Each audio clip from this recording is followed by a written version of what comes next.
101010. Good morning! Is work going well today, Master Diviner? I am extremely busy of late. If you have something to ask of me, do not delay. You were about to say something along the lines of, "How did you know I wanted to ask something?" But then you remembered who you were talking to and decided not to bother, correct?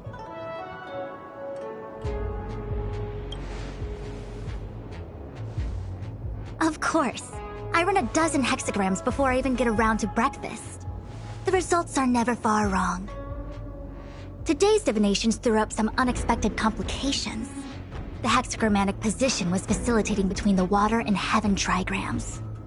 The matrix of prescience gave the following interpretation. You will have 3 uninvited guests. This is ultimately auspicious.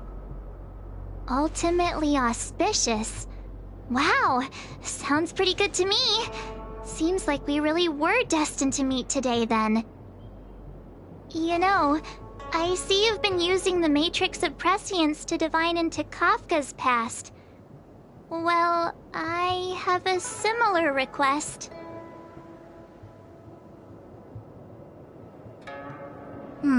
I see. You wish to use the Matrix to relive the past and awaken parts of your memory? Viable in principle, but whether the Matrix is truly capable of achieving this result remains to be seen. I knew it. Things are never simple, are they? Kafka's situation was different. I feel I must explain in detail the principles behind the Divination Commission's ultimate weapon to avoid any misunderstandings. The Matrix of Prescience does not allow one to remember anything. It merely collects data in order to infer past events, in the same way that future events are inferred. Just as Realm-Keeping Commission officers collect forensic evidence to recreate the scene of a crime, there are materials from which we can infer the past. These may be items related to the experience, or memories of the people involved. Miss March's predicament is very different from Kafka's situation, because she doesn't remember what happened in her past. I am no medical professional, but fortunately I'm very fond of reading. We understand that there are 2 types of memory loss. One where the memories remain dormant, floating around in the unconsciousness unable to be awakened. And another that involves direct erasure of memories from the brain.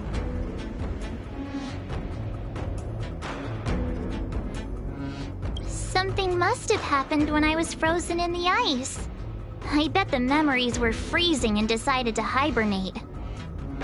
Why don't we try using the Matrix of Prescience to determine which situation pertains to Miss March? Let's begin then by preparing the requisite inference materials. Miss March, your memory is unreliable. To guarantee the Matrix's accuracy, you'll have to provide something related to your past experience. Anything will do. When you're ready, come and find me in the Matrix core. The diviner said I need to provide something from my past experiences. What should it be? How about a Xianzhou souvenir?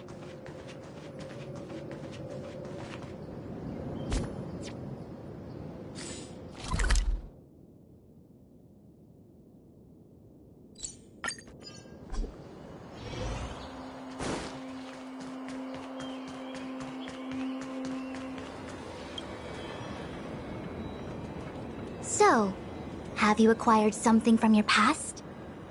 As a nameless, surely you must have souvenirs from your journeys that could evoke memories. I've got lots. It's just, I don't know what to choose.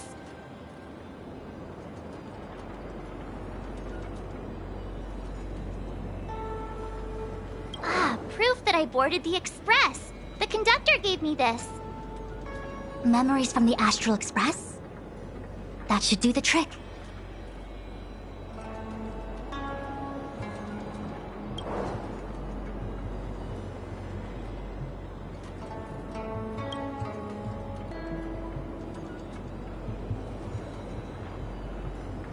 Something related to your work. Good.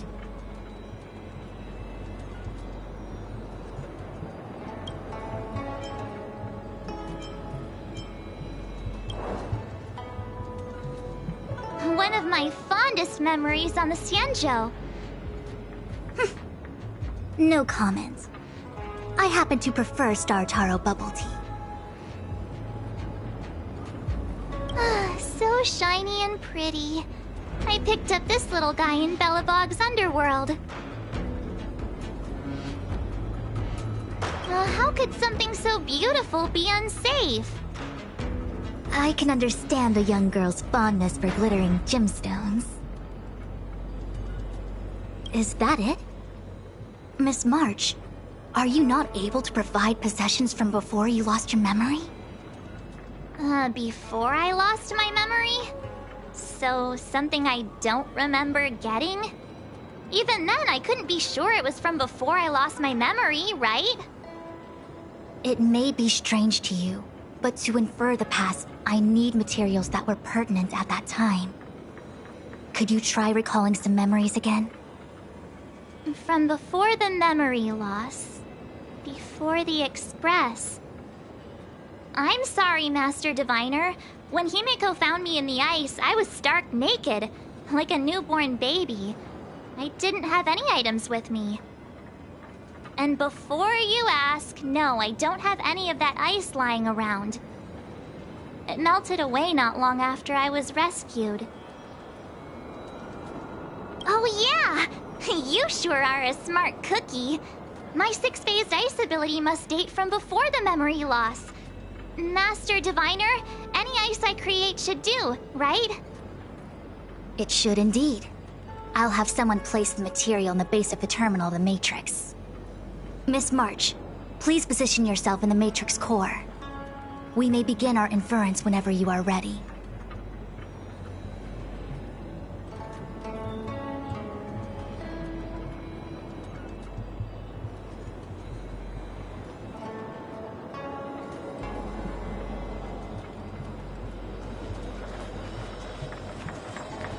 The Matrix has clear diagnostics. Miss March, are you ready yet? I'm pretty sure I should be almost kinda ready to go. Please be prepared. Not all memories are suitable for reawakening. People carry with them much pain and suffering.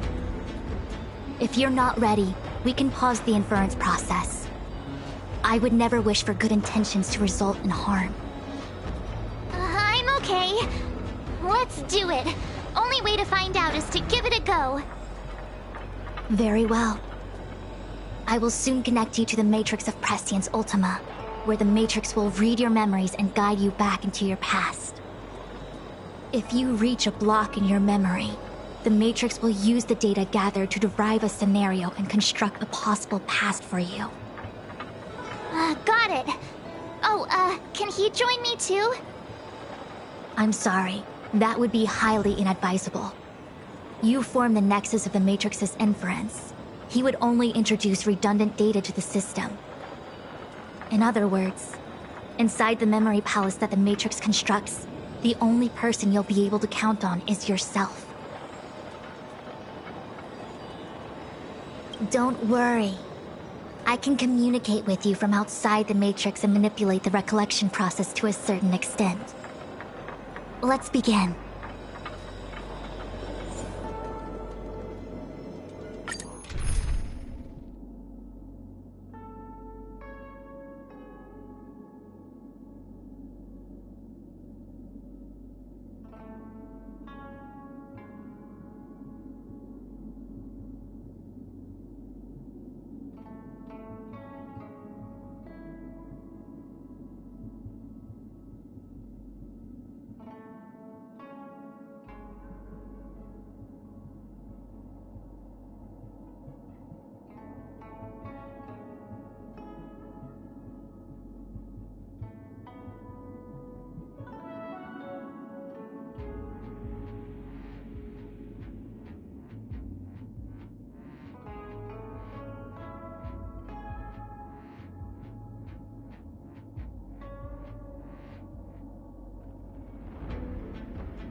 The Matrix of Prescience has reconstructed your past. Before you is a space generated from the memories and items you provided as raw materials. Are you okay, Miss March? I'm good. Everything seems normal. You have a strong constitution. Most individuals feel nauseous after being presented with a dizzying excess of information provided by the Matrix.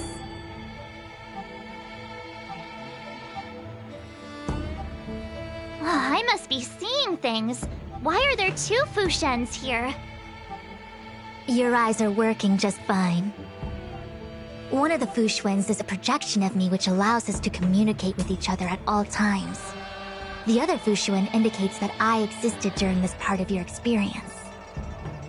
What experience is this? It looks like the healer's market.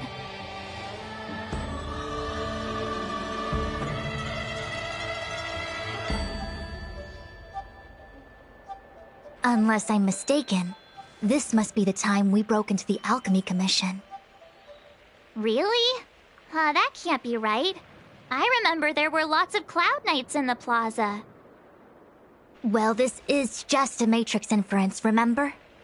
Distortions are possible. Although the scale of this distortion is surprising.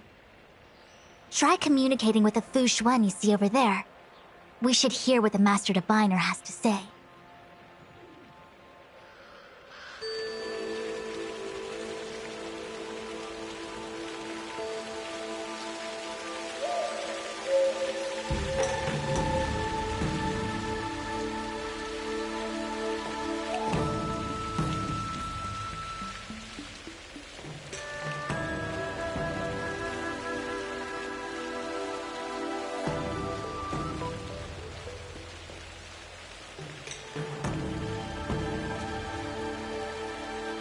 Miss Fushuen, is that you?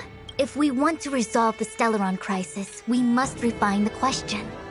What is the crux of the problem?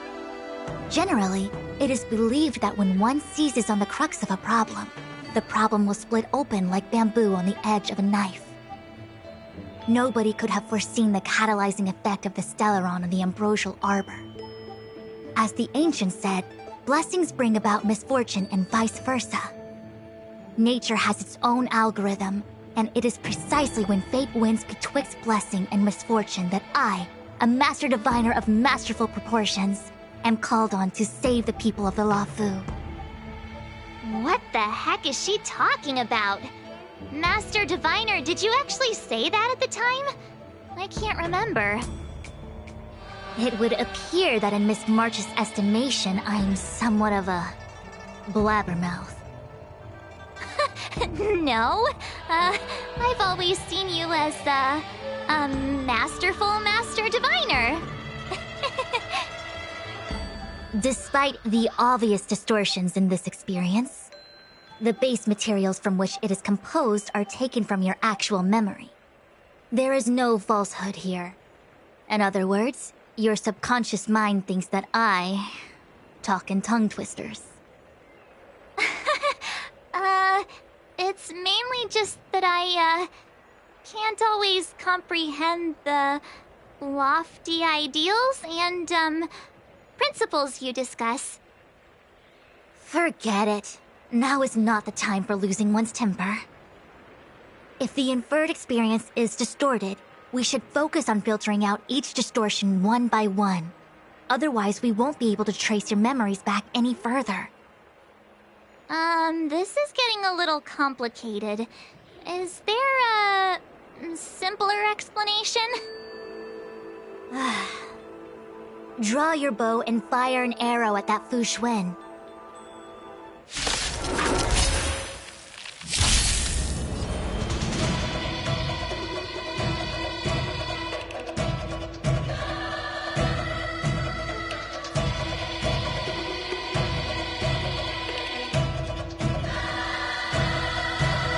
Conflict requires undivided focus. Heaven surge. Break! We came together. Together as one. You'll pay for this. Nap time.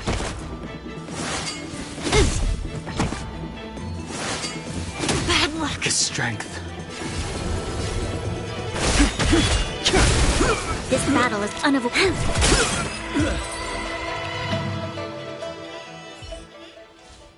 That freaked me out. I don't like people suddenly deciding to fight me. Now let's see who's here. Ting Yun, Welt, General Jing Yuan, and also him. I don't have to fight all of them, right? The Master Diviner was easy peasy, but I don't think I could take General Jing Yuan. Easy peasy? The interference factor creating the distortion here should only have one source. That is, the person present who shouldn't be. So I have to pick someone and clear them of interference? Exactly.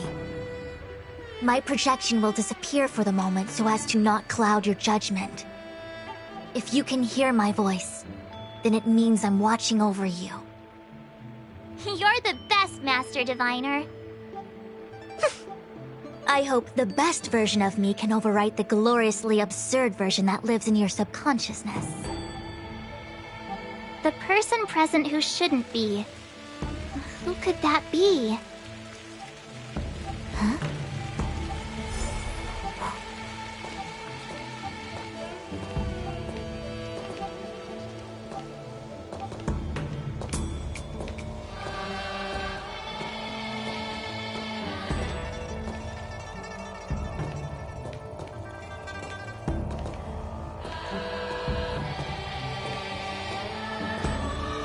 Roll up, roll up!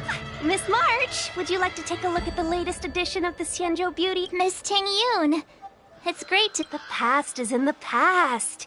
What is there to feel sad about?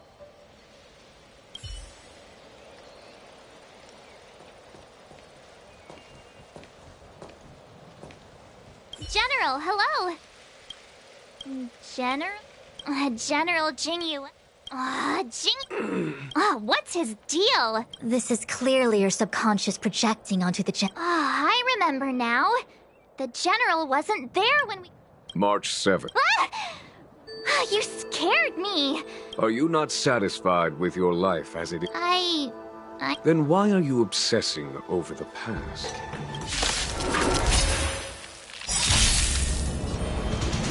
Heaven's Surge. Break! I see through you. Together as one. All things in this work, human creations. There's always a weakness. Time fresh nap time. Sense a storm.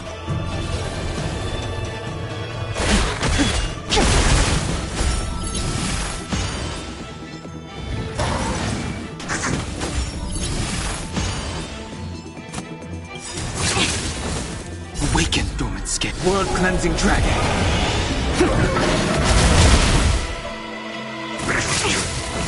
You'll pay for this.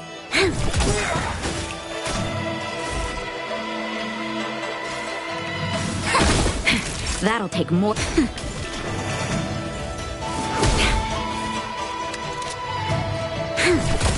The strength. Heaven's Surge. Rise!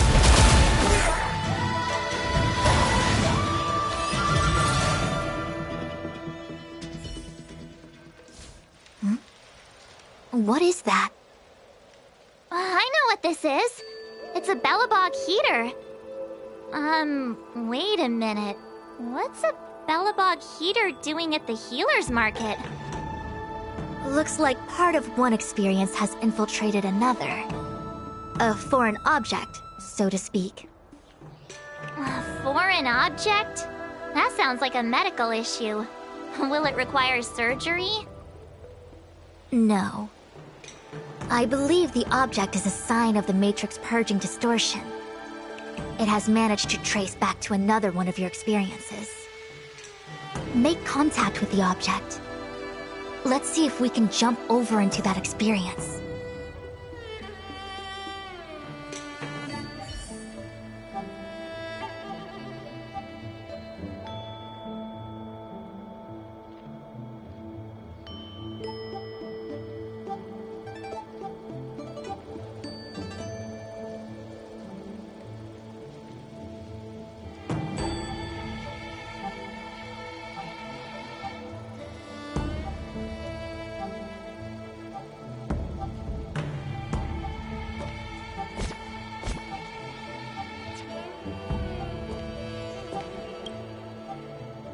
Belobog. I've seen that name somewhere in the astral charts. There are many similar star systems on the Xianzhou trade routes. Unfortunately, all of them lost contact after the appearance of the Antimatter Legion. Yeah, Belobog is a kind of snowy doomsday city. There are heaters like this all over the place. Otherwise, people wouldn't survive. Come on, Master Diviner. I'll give you a whirlwind tour of Belobog.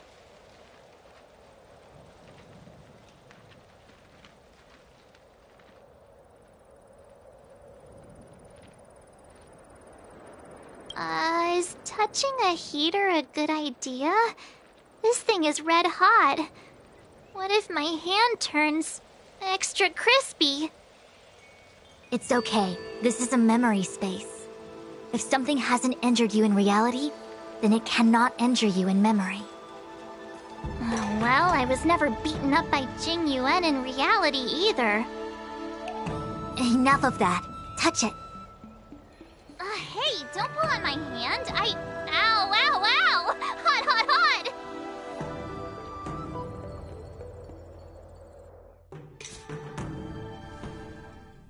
What the actual... That thing was flaming hot! You said things that never happened to me in reality couldn't happen here.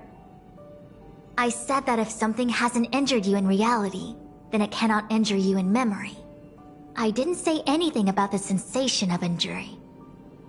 So this is Belobog. I was expecting it to be cold. It's freezing. What? Master Diviner, aren't you cold? I can't stop shivering. Most likely a result of me never having experienced true cold.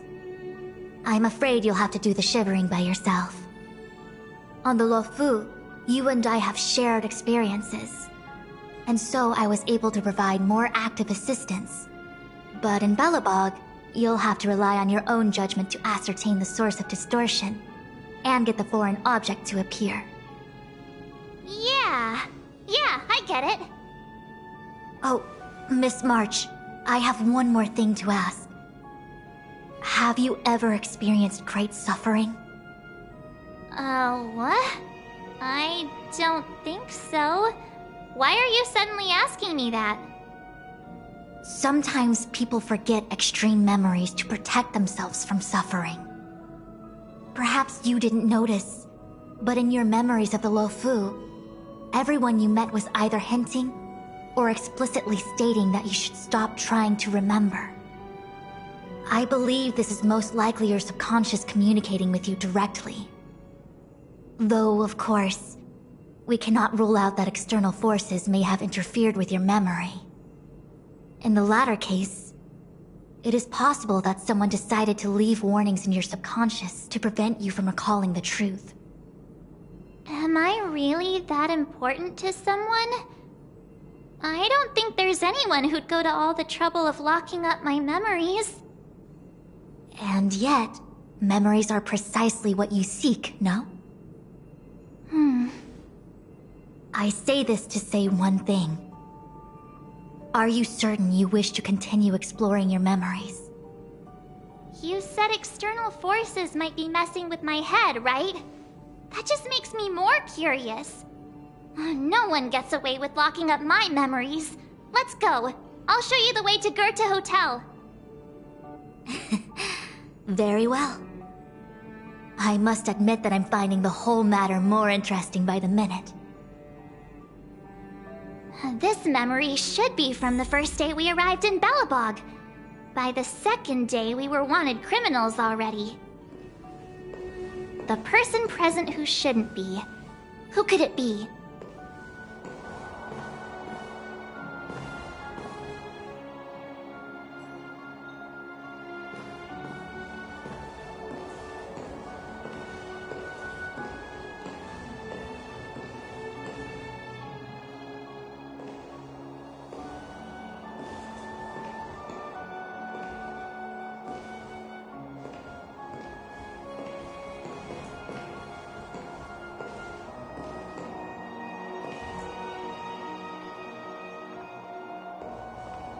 The tea service at Goethe Hotel is first Whale Tide Spring. My brain must be filling in the blanks. Probably. Ugh, so bitter tea is good for you. Ugh, bitter. There's an old saying in Belobog. These experiences. Seems like my subconscious mind has no talent. I'm not sure you're conscious. I'm not denying it. Welcome to the Sampa Hotel, miss. The Sampa Hotel used to... Luckily, the high-quality service of the hotel remains... I should mention, the Sampa Hotel's new slogan is... This girl seems what... That's just the work of my subconscious mind.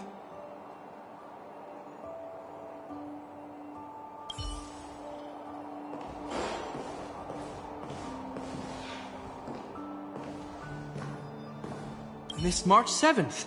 Welcome to the... Why would hotel security need to be armed to the teeth? No. Japard is the captain of the Silvermane Guards. It isn't so surprising. In attempting to pursue the rational... Excuse me, Miss March. Do you need an... Also, allow me to remind you.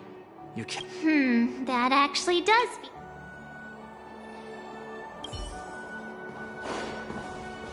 Miss March! The Sampo Hotel... Was Goethe Hotel. Now it's... And before you get the wrong idea, there was zero... You see, Goethe and I... This blue-haired fellow has an air of You don't need it.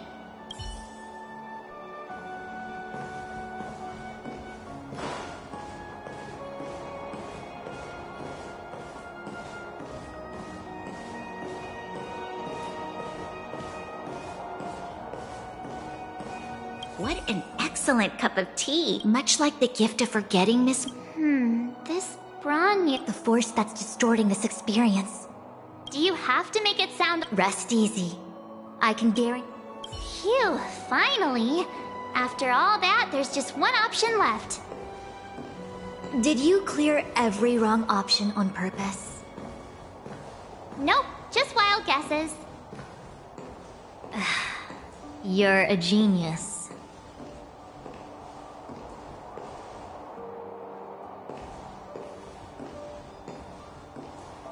Long time no see, Zeal. March? Long time no... The Express never looked back. March. Don't dwell... God. These warnings are ongoing. It sure is. I remember our second day in Belobog was mostly us being hunted down by... Which means... Zila shouldn't be appearing... In which case... Seems like you don't It's not that I don't trust... An answer is not required. She's merely a... I understand.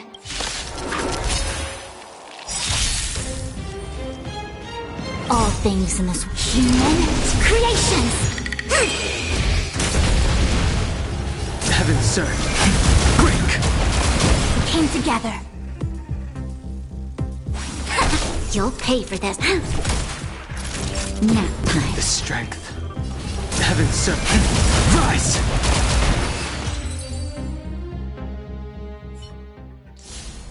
What's this? Let me see. Developed on Herta space station.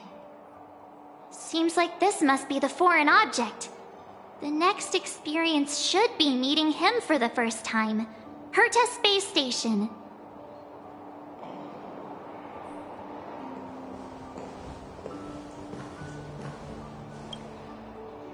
Shame we didn't get to see the stunning vistas of the snow plains. This hotel lobby must have left a deep impression on you. Well, waking up after a great sleep in a comfy bed to find out you're a wanted criminal tends to leave a deep impression. Let's move on to the next stop. The last stop. Let's go. So long as you're ready.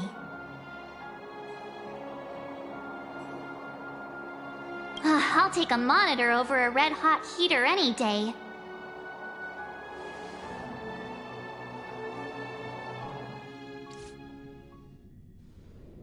March, wake up. We have to hurry. Huh? Are we going? What about Miss Fuxuan? Fuxuan? Who's that? And there's no time for daydreaming. The space station is in crisis. Huh?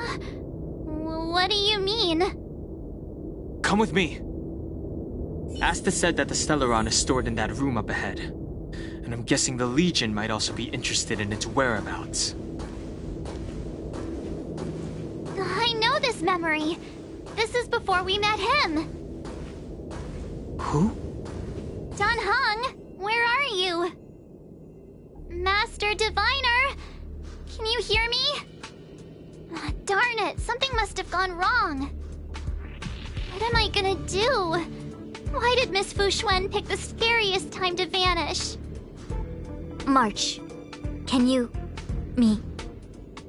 I'm getting more and more evidence that your memories have suffered interference. But I don't know where from. Looks like I'll have to do it by myself this time.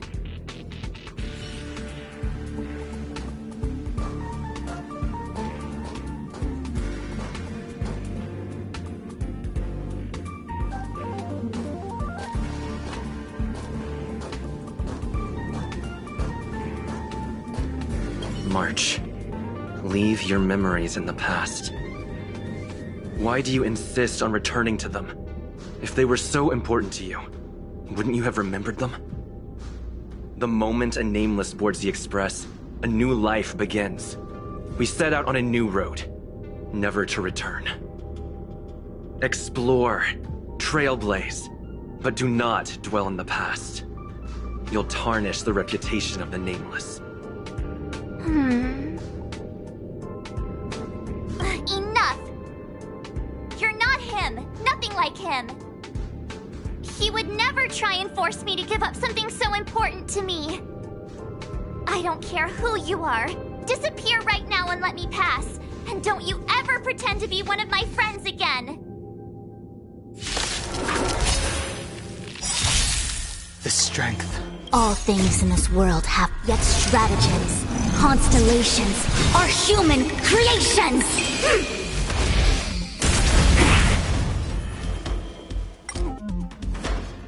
Awaken, dormant skin. World-cleansing dragon. Heaven, sir.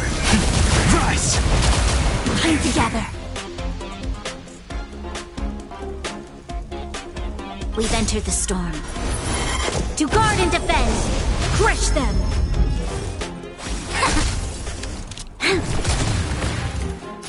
Nap time. Oh, Grace. Heaven, sir. Break!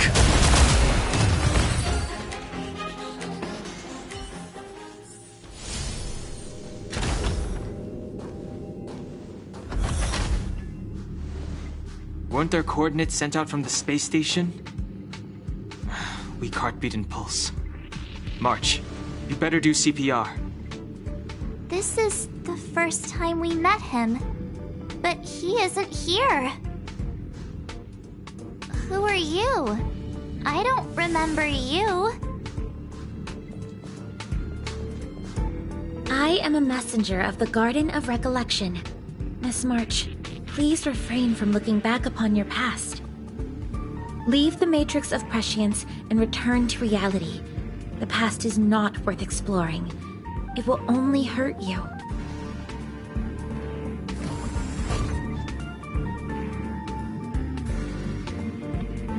You're the one who needs to leave. I'm not letting this go. The Garden of Recollection? Did the Glow Swader send you? Are you the one meddling with my observations? What do you want with this girl? No matter the nature of your intentions, stealing others' memories like this, deceiving them, blinding them. I cannot allow that to happen. You leave me no choice but to resort to unconventional means. Miss March, this might feel uncomfortable, but I'm going to enter your memory world and help you clear out any obstacles. Do not be afraid. All things in this human creations! Heaven surge. Rise! Awaken, dormant skin. World-cleansing dragon. A quick divination.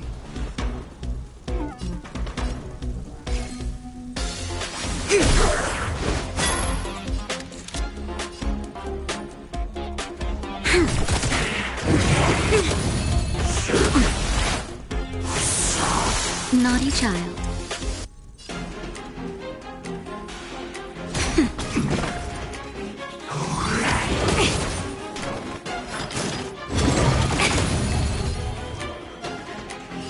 Heaven's Surge. Break! There's always a weakness.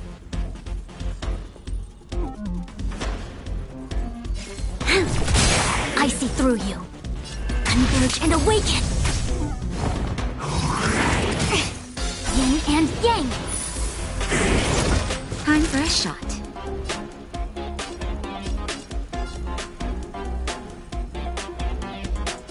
Nap time. This battle is unavoidable. I sense a storm. Heaven's Surge. Rise!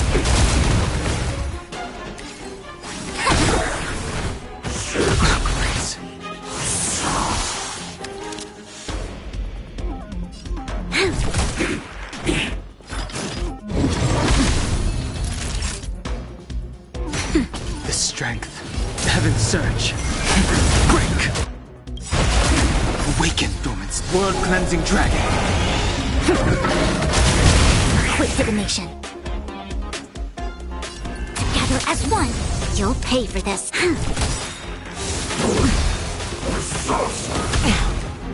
Yin and yang.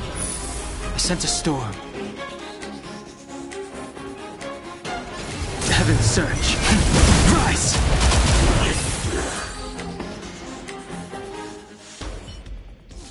Thanks for your help, Miss Fushuen. I promised I'd watch over you. Besides, I've been blessed by the Wisdom Walker. I will never tolerate efforts to impede the truth. That person said she was a messenger. The Garden of Recollection. Why would they come after me? Many members of the Garden have their own agenda. It's impossible to confirm anything from a cursory introduction. This is the Astral Express, no? It would seem that you're nearing the source. The Matrix of Prescience Ultima should start making further calculations soon. Do you remember where it was exactly that you were discovered? They set the ice down in one of the passenger cars. It ended up being my room. Then let's pass through this carriage and find your room.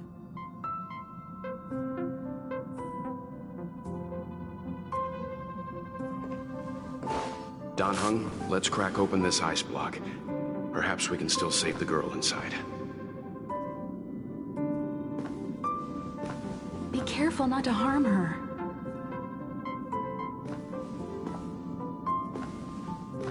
I've got this. Pom-Pom, go and get the first aid kit. Going, gone! This must be when the crew first found me.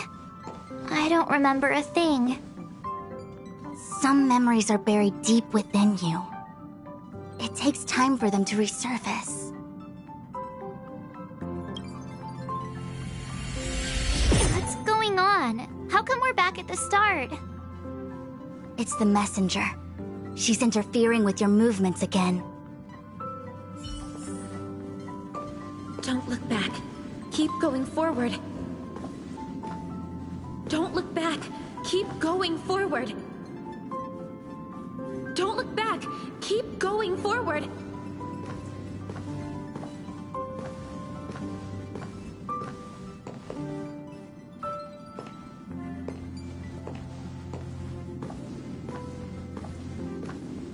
It seemed like that kid was trapped in ice, but the substance doesn't share this. The crystals show at least 6 structures under differing conditions. 6 phased ice.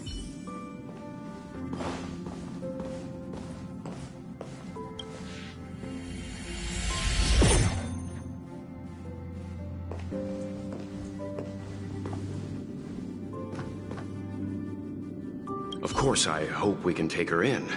Or, rather, I can offer a conclusion based on... But, naturally, I'm concerned about whether... The Astral Express welcomes everyone! Don't worry! Thanks. I feel more at ease now. I just hope... Stop worrying so much. Pom-Pom will say it again.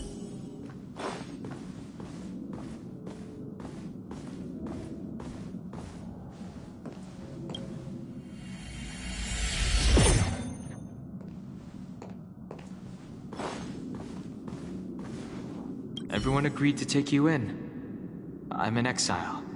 And by the look of things, you might not have a home to go back to either. But here on the Express, nobody is alone. Himiko said that your vitals were all stable.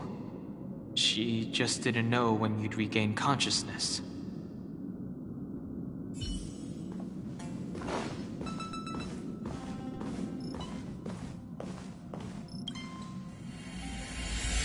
The Interferer has been thwarting your progress this whole time. Maybe the only way for you to find your past is to take a step back.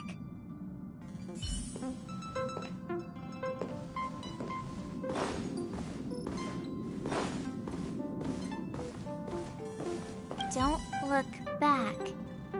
Keep going forward. I get it. If I do the exact opposite, I'll find my way out. You're a true genius, March. As soon as you open this door, the Matrix of Prescience will start calculating your past. Whenever you're ready.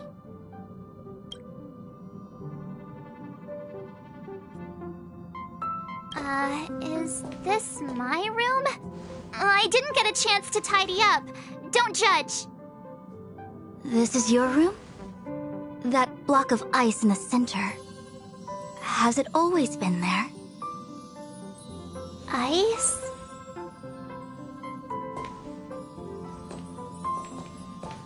This must be the foreign object. Looks like our exploration has reached its final stage. I will confirm one last time. Are you sure you wish to keep exploring your past? Yes, I'm sure.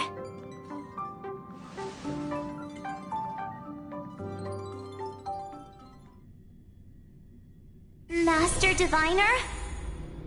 She is busy running the Matrix of Prescience Ultima. You again? What I do with my past is none of your business. Why do you have to make things so difficult? Please, trust the Garden of Recollection. Everything I'm doing is for your protection. You don't protect people by imprisoning them! We know. If you are truly set on learning about your past, then come with me. I'll show you the origin that you seek. I hope that you will refrain from exploring any further than this. Trust me when I say, nothing good can come of it.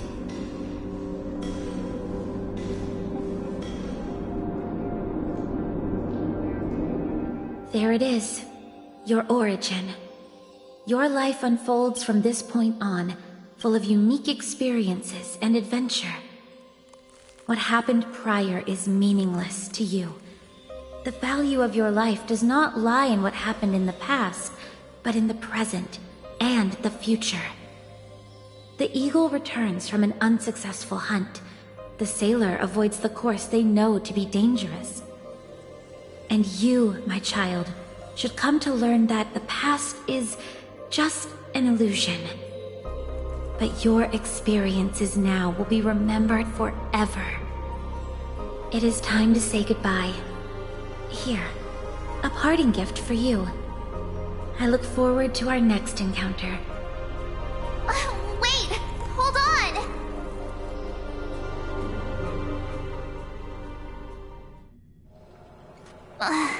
on! Miss Fu Xuan, why did the simulation just cut off like that? I'm fine. Just a little lightheaded is all. And the Matrix of Prescience stopped at precisely the same moment. March, I lost sight of you once you touched that block of ice. What happened? It's kinda hard to explain.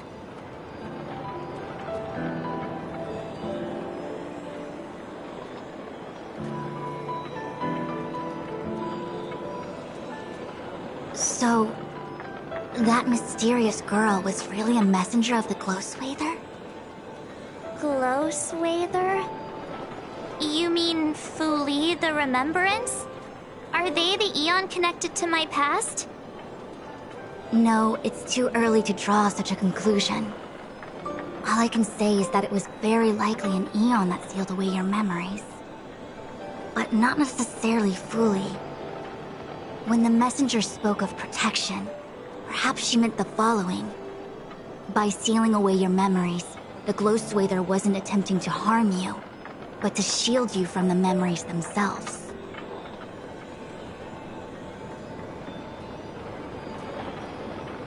It's not so bad. At least I know it has to do with the Garden of Recollection, right?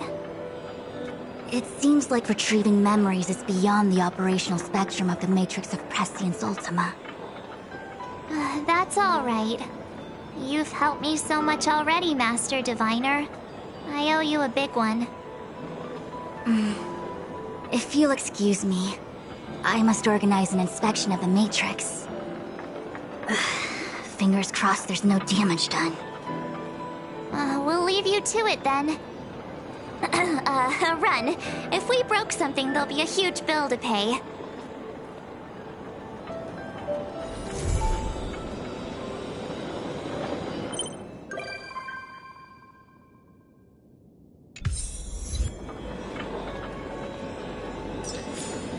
I must organize an inspection of the Matrix. Fingers crossed there's no damage done.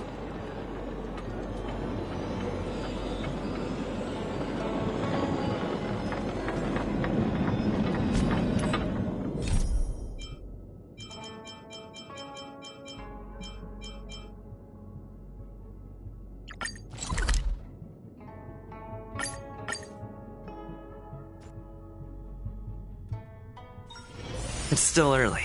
Where to now?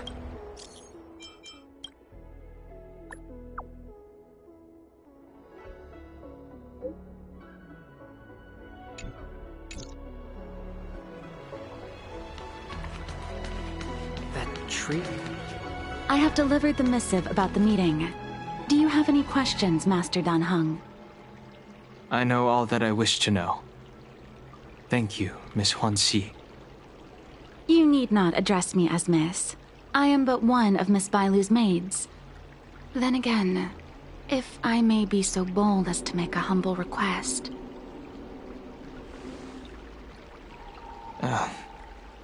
Go ahead.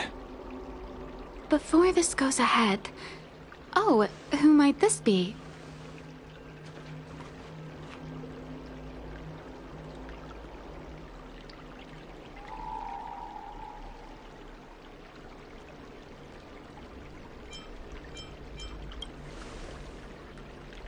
I'm speaking with Master Dan Heng.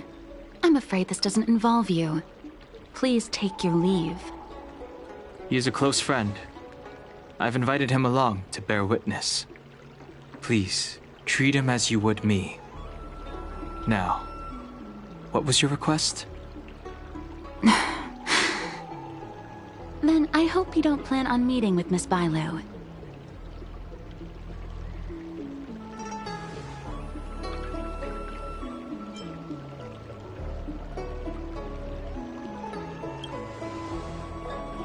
Bailu is simple and innocent, incapable of ill intent. It's natural for a servant to care for her master and share in her worries. Please, hear what I have to say. I have good reason to be concerned.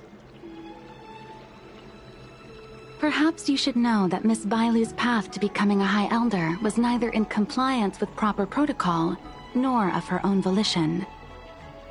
Everything was a result of the stubbornness of her predecessor, Dan Feng. His hubris and tyranny brought about the end of the Luofu's High Elder succession. The Preceptors heard of Master Dan Heng's return, and were uncertain whether it constituted good or ill fortune. However, many have surmised that the Luofu's High Elder succession tradition will soon be back in force. If true, that is indeed something worth celebrating. Whether we find another suitable candidate in accordance with the laws of our people, or have you take up the position anew, everything can still be mended. But if Master Dan Heng were to hand everything over to Miss Bailu, it could lead to great upheavals on the horizon. No good would come of it for her. Such a major matter as this is naturally up to the Preceptor Elders. I couldn't possibly say.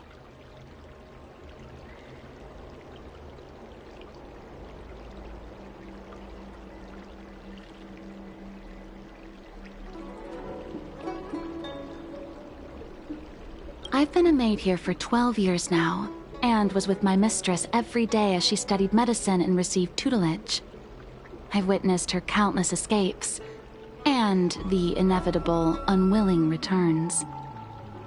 As far as a Xianzhou is concerned, children like her enjoy a charmed and happy childhood. But as a High Elder in nothing but name alone, Miss Bailu is highly restricted in her actions, and has no freedom or say about her own life. I can't bear it.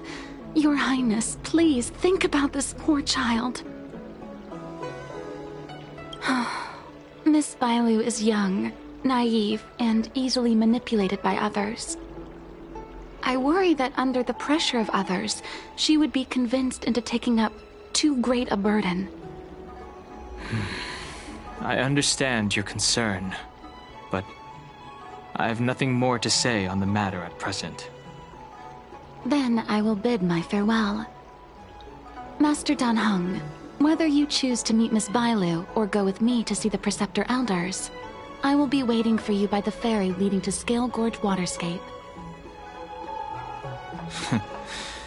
I haven't even set eyes on Bailu, and people are already urging me not to meet her.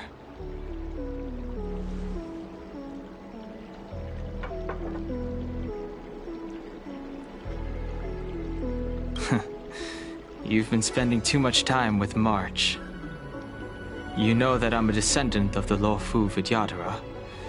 In Scale Gorge Waterscape, you witnessed my secret strength, as March would call it. Yet that power stems from Dan Feng, my previous incarnation. He altered the process of High Elder succession, plunging everything into catastrophe. Ultimately, he suffered the punishment of molting rebirth.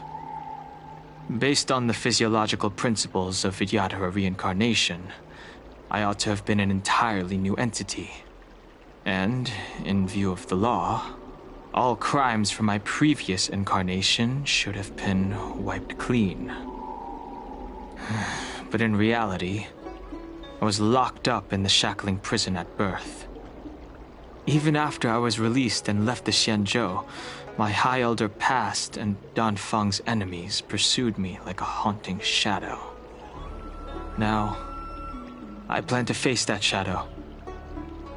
In order to make amends, I want to repair the Ambrosial Arbor's seal and visit the High Elder to see what more I can do. The start skiff is ready. Let's go.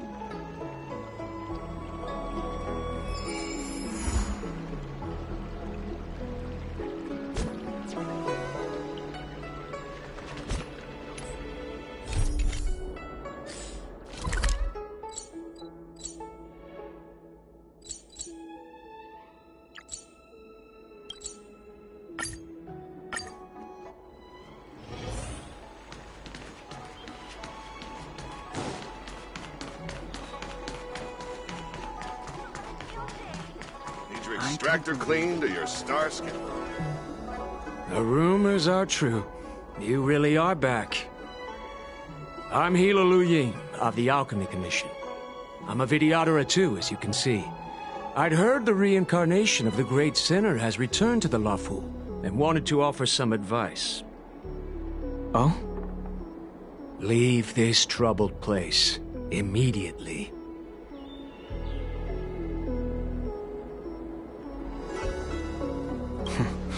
I'm not surprised in the slightest. What does the Alchemy Commission want, then? Return to being a nameless. Stay out of the High Elder succession. The Luofu Vidyadhara have finally recovered from Dan Feng's grievous sins, and were blessed with a compassionate and caring High Elder in Bailu. None of this was easy. Your return has stirred up resentment and ambition among the Preceptors, and threatens our situation. I've no intention of threatening Bailu's position. You may have a clear conscience, but even so, as long as you remain on the Luofu, invisible forces will try to coerce you. Leave now. It is the best outcome for everyone involved. Do not repeat the mistakes of a past life in this one. Farewell. Extractor cleaned to your star skiff service? Look no further.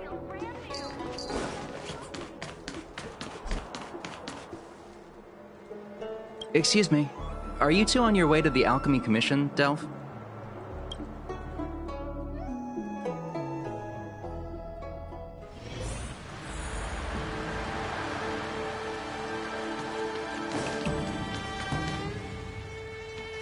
Hello. What brings you two here? The wind and waves are restless around lunar-rescent depths today. Even you came to dissuade me from visiting the High Elder, General? This encounter was not of my making. I've been recuperating in the Alchemy Commission under the Dragon Lady's care. Our paths have merely crossed. But your question would suggest that there are others interested in dissuading you from such a venture. Matters that concern the rise and fall of the Vidyadhara will inevitably attract certain parties. Those that would work circumstances to their advantage. Be it Dongfeng, the Preceptors, or the Alchemy Commission that trained the Dragon Lady. Your injury hasn't dulled your instincts, General. The Preceptors and the Commission seem deeply concerned.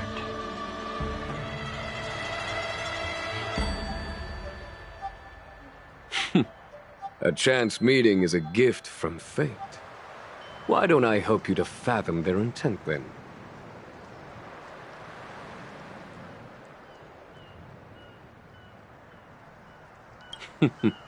The power struggle between the Preceptors and their High Elder is a tale as old as time. And someone as powerful as Dongfeng, who was completely beyond their control, was enough for them to harbor a hidden rage. The Elders used to have a small say in appointing the new High Elder. Who could have imagined that Dongfeng would pick his own successor? And yet, that is precisely what happened. And all they could do was accept the result. Now that Dongfeng has arrived, the Elders see yet another chance. How could they let it go?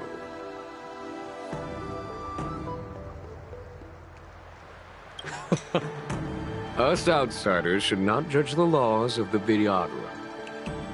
Preceptors have been suppressed for some time now. They will inevitably try to overturn the situation. These people speak of legitimacy. They believe that Bailu was chosen as heir apparent by the previous High Elder, and that unless you were to commit a terrible sin, the Preceptors should have no right whatsoever to choose again. The Healer Lady has draconic features and scarcely believable therapeutic abilities. Some regard this as evidence that she is the High Elder, but the Preceptors are fixated on strength and are unwilling to accept her. Now that Dongfeng's reincarnation has shown a command over the vast marine expanse of lunar-rescent depths, those longing to keep the traditional bequeathal of the High Elder feel increasingly uneasy. After Dongfeng's abdication, they fought against the Preceptors and saved Bailu's dignity. They demonstrated a true devotion. These folks aren't the type to just let it go.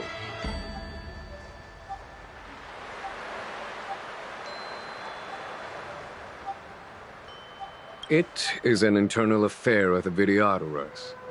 As long as it does not disturb the peace aboard the Luofu, it does not involve the General of the Cloud Knights. Nevertheless, as a friend, let me remind you of one thing. So long as Dongfeng and Bailu, with their respective High Elder powers and titles, both remain on the Luofu, The Videodora will never cease their internal strife. This is not to say that either of you are to blame. It's getting late. You are headed to repair the Arbor's seal at Scale Gorge Waterscape and visit the High Elder, no? Farewell for now. I should start taking this business of rest and recuperation a little more seriously.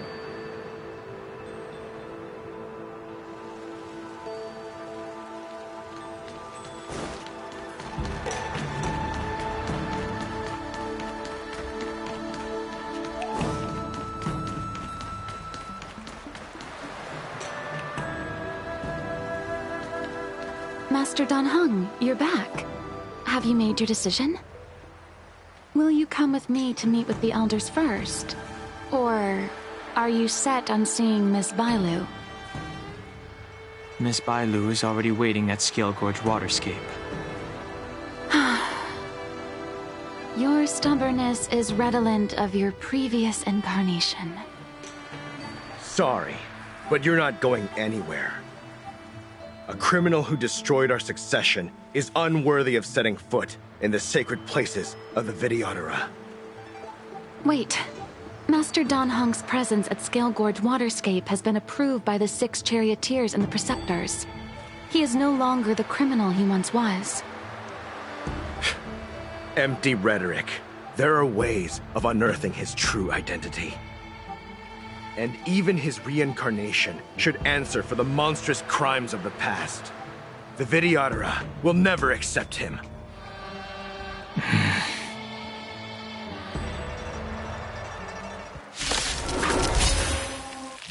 Die, Dan Feng. Break! The times are changing. You say Dan Feng was merely your previous incarnation. How then do you still possess the power of the High Elder?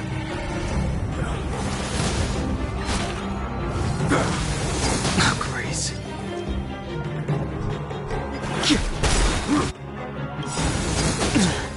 Awaken, dormant scales. World-cleansing dragon.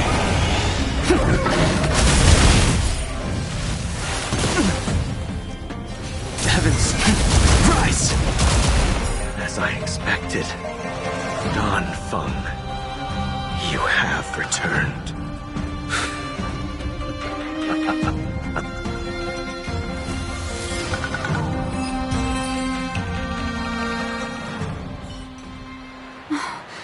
Thank you for rescuing me, Master Dan Heng. They came for me. I'm sorry you got dragged into it. It's risky to remain here. We should leave. Master Dan Heng, after your meeting, will you go with me to see the elders? Should I ever want to meet the preceptors, Miss Huanxi, I'll ask you to pass on the message. I understand. Please alight, Your Highness. Miss Bailu awaits you at Dragon Vista Rain Hall.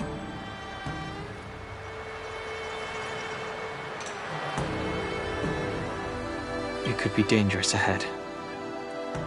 We should proceed carefully.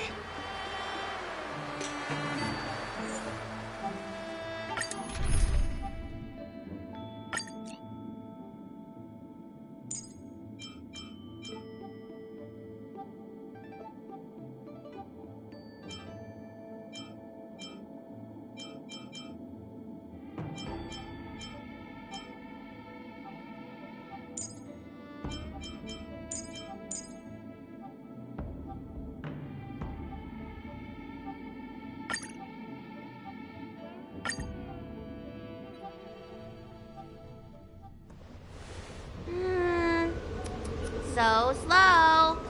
I've been waiting for you here for ages.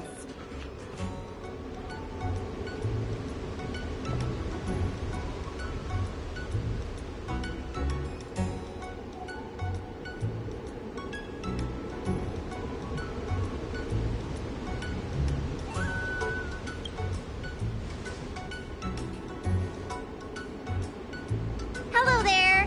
Long time no see. What are you doing here? We were met by an assassin on the way over, miss. An assassin? Are you okay? Are you injured? Fortunately, the skills of Master Dan Heng and his friends were too much for them. There are those that wish to assassinate Master Dan Heng, miss. Presumably to preserve your legitimacy as High Elder. I don't care about my legitimacy. Why do they? I told you, whoever wants to be the High Elder is welcome. I never wanted the title. I am Dan Heng. It is an honor to meet you, Miss Bailu. You're Dan Heng? I heard about how you parted the ancient sea and Scale Gorge waterscape. These assassins have got their work cut out for them. Miss Bailu, please don't say things like that.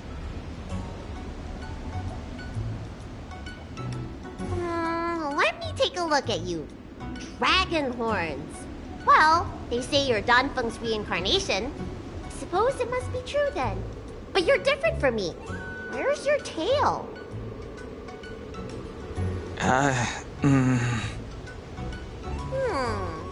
If I let you be High Elder, will you grow a tail?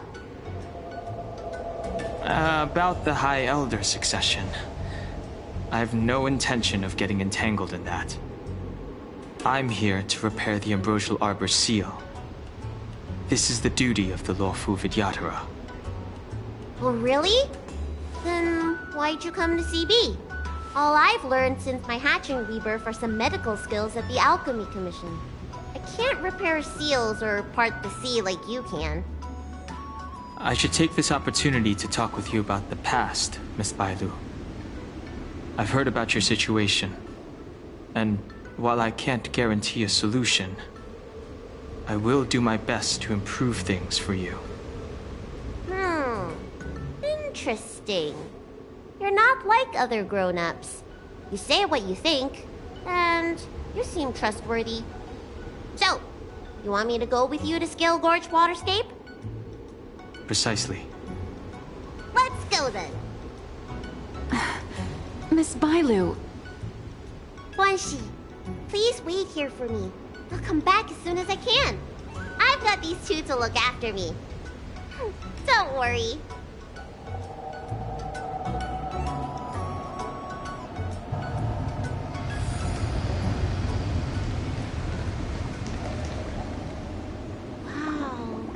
What a magnificent sight! Is that the Ambrosial Arbor? Yes. Forming a seal and using their power to curb the spread of the Arbor's roots is an important task entrusted to the Luofu's High Elder. News to me. The Elders must be well aware that I'm not qualified for this position. Which begs the question, why did Dan Feng choose me all those years ago? That's exactly what I've come to Scale Gorge Waterscape to find out. Among the Vidyadhara, the High Elder is the existence closest to the permanence. According to historical records, the High Elder succession involves a secret ritual known as the Transmutation Arcanum, as well as a treasure known as Dragon Heart. Once succession is complete, the former High Elder undergoes a hatching rebirth, while the new High Elder begins to display draconic features. However, Dan Feng's ritual failed, and his powers remained within me. And yet for some reason, it also created you. So, in medical terms, he messed up the prescription. And brought suffering down on himself and just about everyone else in the process.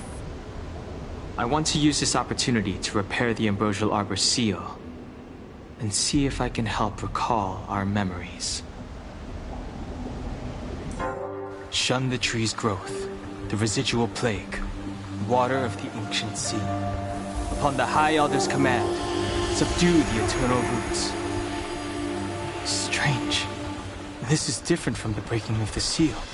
Why is there no reaction? What's wrong? Not going to plan, huh? Shun the tree's growth, the residual plague. Shun the tree's growth, the residual plague. Water of the ancient sea, Upon the High Elder's command, subdue the eternal roots! This feeling... That's it. You did it. This alone should prove to everyone that you are the true High Elder. When the seal was reestablished, did you recall anything? It was like a tide surging through my mind. I became really, really huge, and the whole of Scale Gorge waterscape was responding to my voice, resonating with me. That's fun! Danheng, teach me another trick. Let's see if I can remember anything else. Wait. Can you feel it? There's someone coming.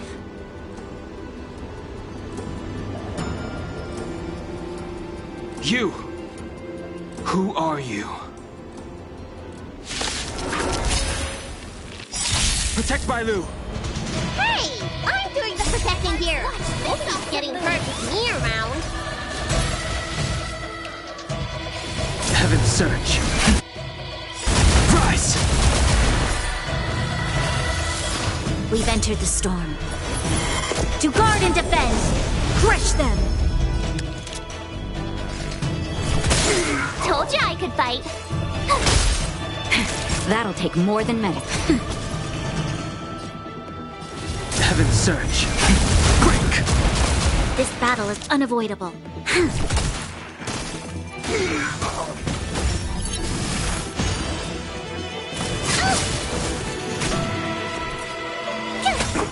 Time for a shot.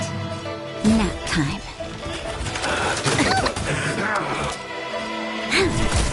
The strength.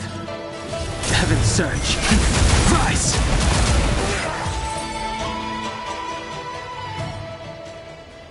How did they manage to appear right next to us without a sound? They may have used a cloud hymn to create mist and provide a smoke screen. I'm afraid this ambush was probably lying in wait for us. Seems like some people have had enough of my presence.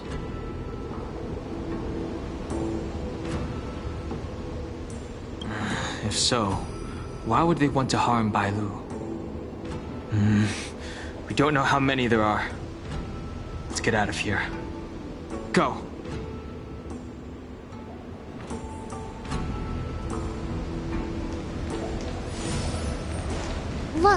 Look at that shadow. Could it be an assassin?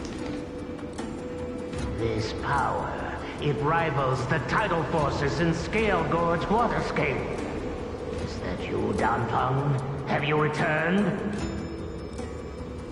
I'm afraid you have the wrong person. These floating shadows are called Mirage Echoes. They are memories of past lives and echoes from the past that the Vidyadhara shed during their rebirth. The books say that these mirages only speak to people they can recognize. And the water on their bodies can be used as medicine. Seems this mirage mistook me for Danfeng. There's no mistake. This old man would recognize your voice anywhere. Have you come to this sacred place to repent? The proud son of the Vidyadhara, hero of the High Cloud Quintet. You fought with us your whole life. How far you have fallen. You availed yourself of the Transmutation Arcanum to summon that draconic abomination, and almost laid waste to Scale Gorge waterscape in the process.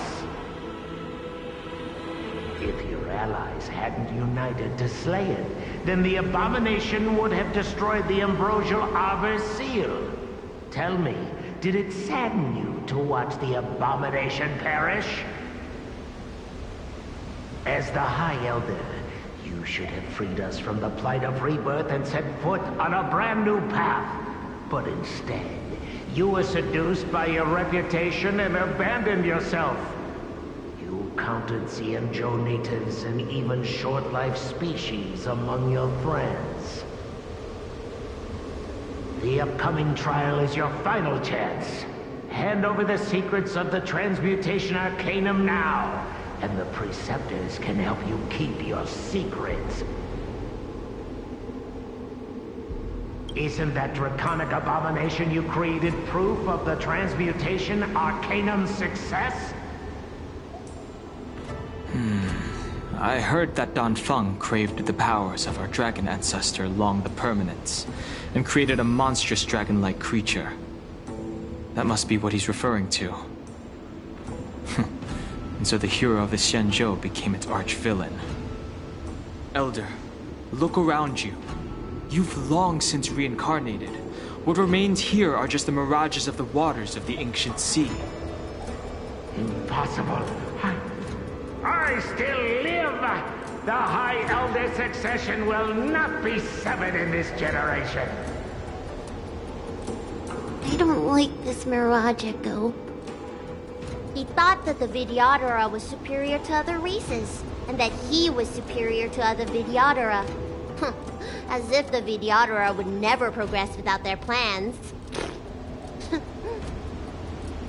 I guess Don Feng probably never told them the secret of the transmutation Arcanum. We shouldn't linger here. The assassins are using skilled cloud hymn magic to make themselves invisible. But their presence is all too real. These Mirage Echoes, on the other hand, are vestiges of the past. If we can center and transmit the echoes, we should be able to detect any assassins hidden beneath the surface of the water. Let's look for Mirage Echoes and send out pulses. Move carefully.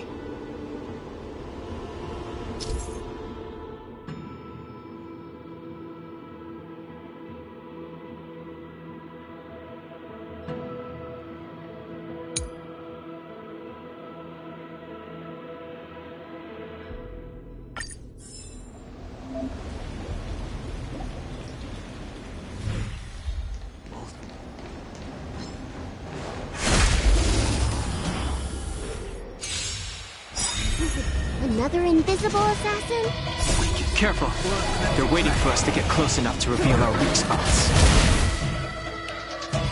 Heaven surge. Rise!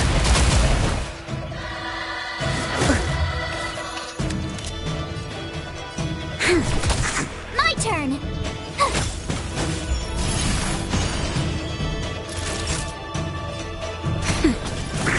I'm okay. Heaven surge. Break! I'm okay. Not nap time.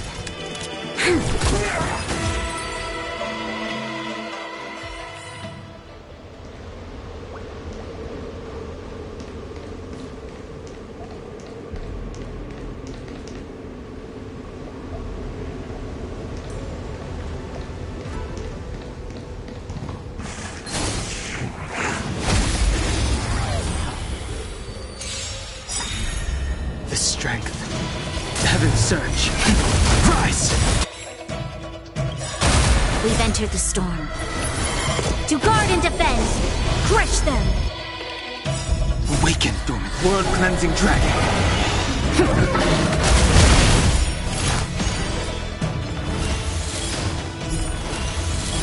You'll pay. Tough luck running in. I'm fresh. Heaven surge. Break!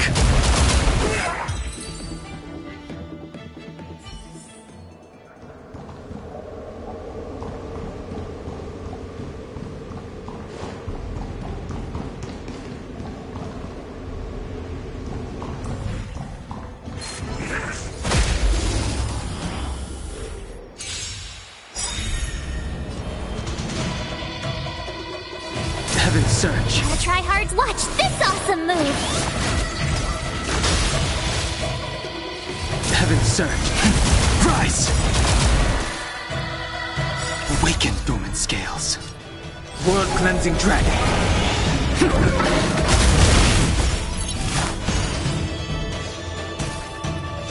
There's always a weakness. My turn. That'll take more than medicine. Nap time.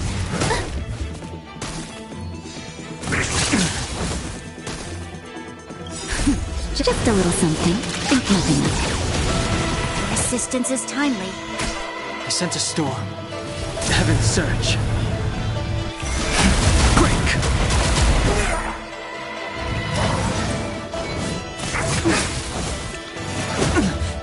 This battle is unavoidable.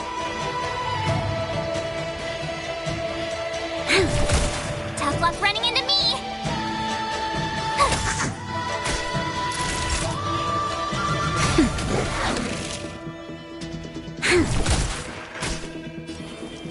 Heaven's surge. Rise!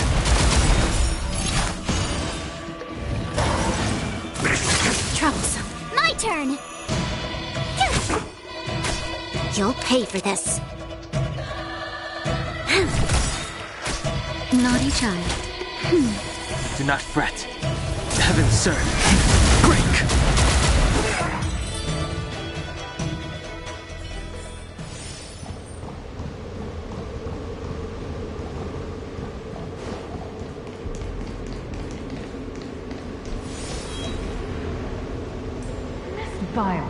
You fled the Alchemy Commission yet again. How many times have I told you, our rules state that... Sorry. I'm sorry. I won't do it again. Wait. I remember that voice.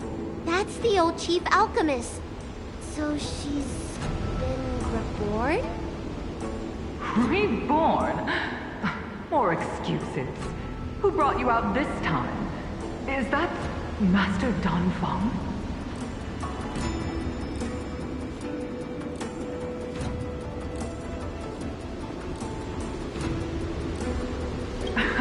I don't think so. The appearance of the Lawfu's High Elders have been similar through the ages, but there's no mistaking Master Danfeng.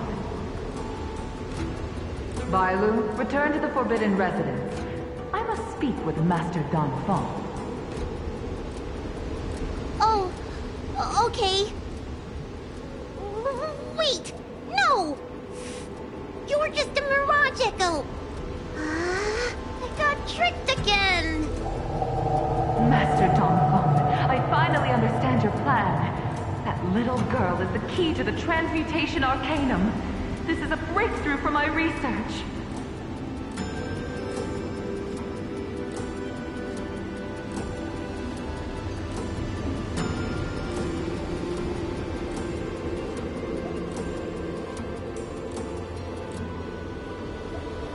The Videodara perform self-reincarnation, but we are unable to reproduce. Natural and artificial disasters inevitably reduce our population. If this continues, one day our noble draconic bloodline will perish, and the fated decree of the permanence will be violated. For this very reason, I have spent my entire life researching ways to free the Videodara from the cycle of reincarnation. I have been without success for a long, long time, thinking that this reincarnation had been naught but a waste. But now, you have enlightened me. Danfeng. What did he do? Master Danfeng, your changes to the Transmutation Arcanum created a draconic abomination that wreaked great destruction. But it also created a new life. This is the hope that will one day allow the Videodara to reproduce. My understanding of reproduction was limited by ordinary notions. How constrained I was. Why should Videodara reproduction remain trapped within the confines of our race? To unearth the potential might of Long's blood and incorporate other races into the flesh of the dragon, isn't that the real meaning behind the Transmutation Arcanum? The Preceptors are too narrow-minded to see your talent. They want to install another High Elder. Foolish. What does she mean by that? The Transmutation Arcanum seems to contain a secret that allows the Videodara to escape the cycle of reincarnation and return to normal reproduction. But the mechanism eludes me. Let's go.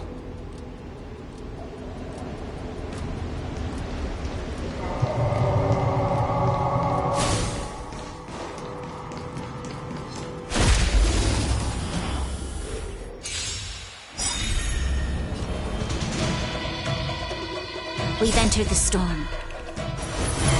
To guard and defend! Crush them! Awaken, dormant scales. World-cleansing dragon. Heaven's surge. Break! This battle is unavoidable.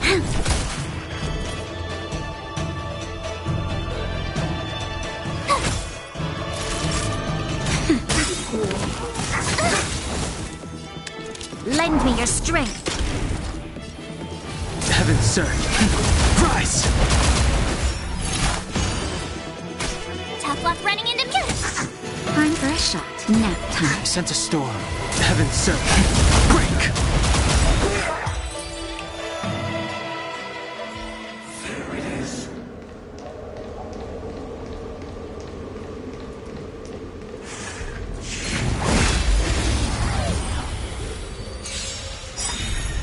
The strength. Awaken, dormant scales. World-cleansing dragon. Gotta try hard sometime. Watch this awesome move. Heaven's surge. Rise!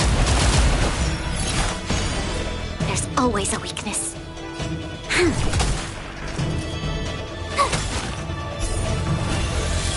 Naughty child. I sense a storm. Heaven's surge. Break!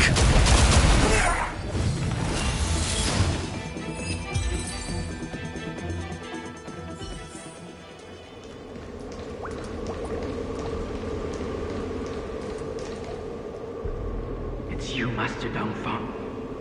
Why did you disgrace yourself? You were my hero. I dreamed of being just like you. Of joining the Cloud Knights. But you betrayed the hopes and dreams of the Elders. This Mirage Echo. He must be a Cloud Knight who fought alongside Don Feng all those years ago. How many of us perished in that disaster and could not be reincarnated? And my leg was torn off by that abomination. Oh, the pain. The doctors at the Alchemy Commission said I have to reincarnate as soon as possible to avoid affecting my immortal life. But my poor comrades have no chance of returning to the ancient sea. You once told us we should cherish every life cycle, and that you would use cloudy magic to heal our wounds. But in the end, all you did was betray us. I must listen to him very carefully. We cannot afford to miss any information. I will never forgive you. The High Elder's power belongs to the Vidyadhara of the Lawful. You are unworthy. The Vidyadhara must not sever the High Elder's succession tradition just because of you. Hand it over. Danheng, is this the price we pay for bearing the power of the High Elder? Carrying the weight of all these expectations. All this hatred. Before any of this transpires, you have enough time to prepare.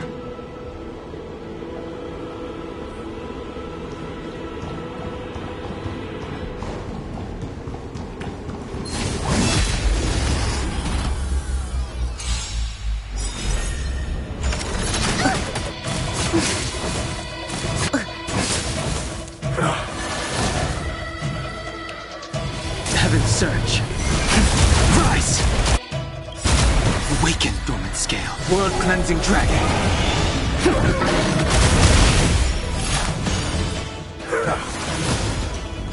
This battle is unavoidable.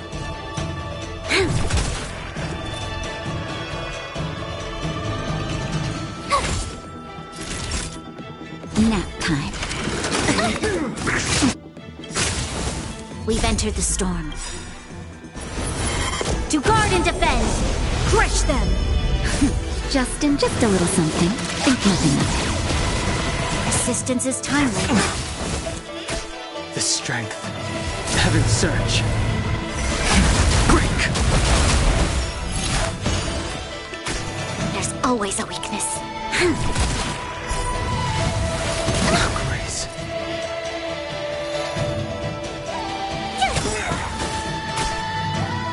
Gotta try hard some. Watch this awesome move! That'll take more than med. There's always a Heaven's surge. Rise!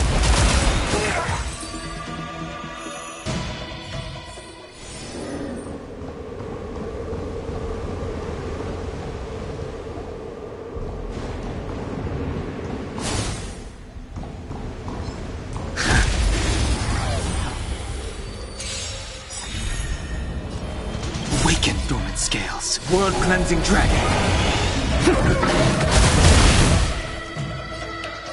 Heaven's surge. Break! There's always a weakness.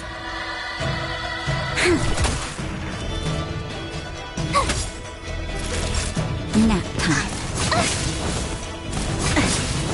I sense a storm. Heaven's surge. Rise! This battle is unavoidable.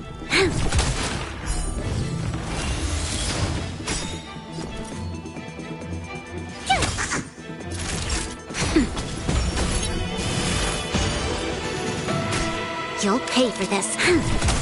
The strength. Heaven's surge. Break!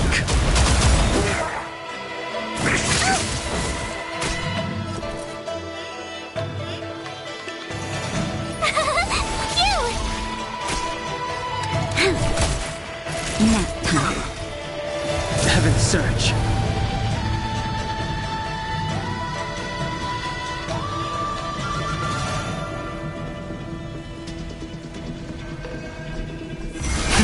Rise!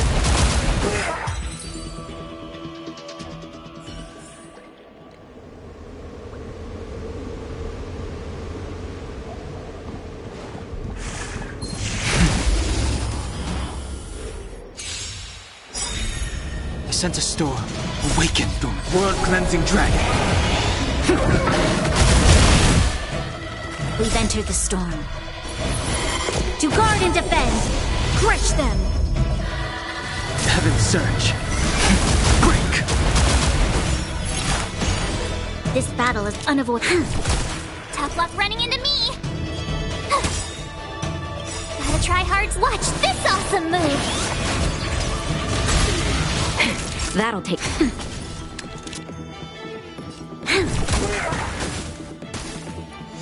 The strength. Heaven's surge. Rise!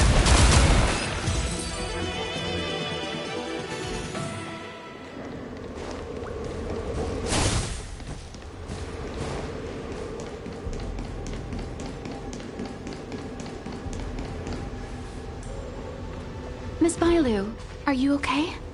You were in there for such a long time.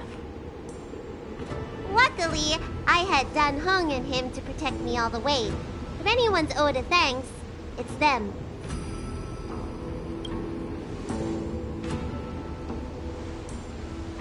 I didn't expect those assassins to be so brazen and reckless, storming a sacred place like Scale Gorge Waterscape and pursuing you.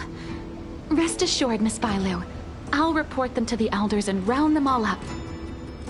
Fortunately, the three of you were blessed by the gods. If anything had happened to you, it would have been a dereliction of duty on my part. Assassins. None of us mentioned that the danger involved assassins. How did you know that? Oh, it's because we were already attacked at the ferry, no? I was just worried that those people would try and attack you again. You said those assassins only came from Mr. Dan Heng, but the ones we met in the ruins were coming from me instead.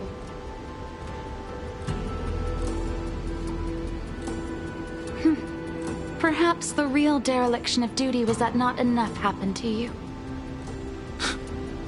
So, Did the Elders send you to take out the unworthy High Elder? That was my idea alone. How could the Preceptors have come up with that? From my perspective, the Videodora requires only one High Elder. A second High Elder, one who is weak and useless, must be removed. Miss Bailu, our relationship as mistress and maid ends here. Farewell. I sent a storm. Heaven surge. Break! Awaken dormant scales. World cleansing dragon.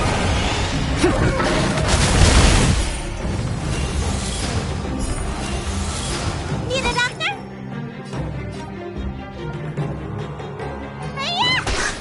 Lance at the ready.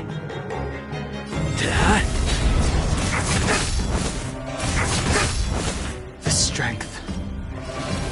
Heaven surge. Rise! Let me tend your wounds.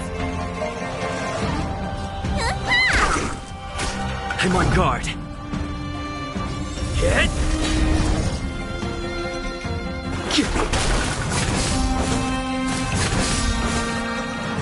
Lance ablaze. Lance! Forward!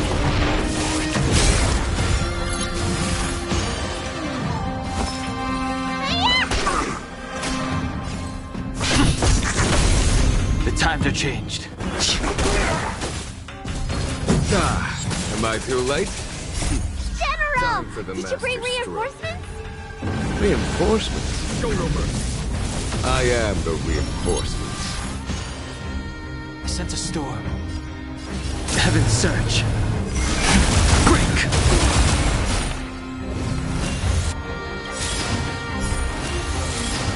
Awaken dormant scales. World cleansing dragon.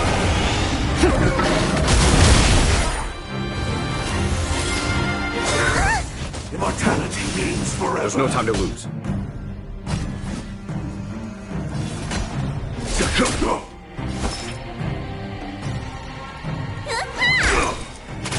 Lance at the ready.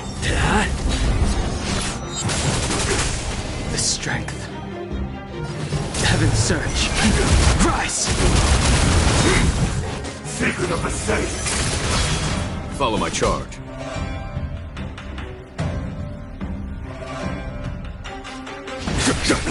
Need a doctor?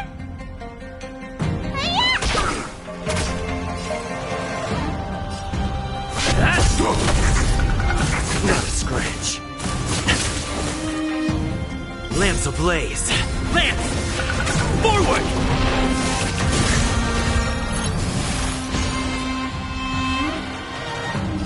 Heaven surge. Break!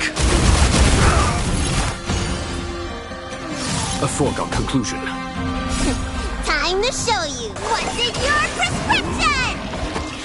Do not fret.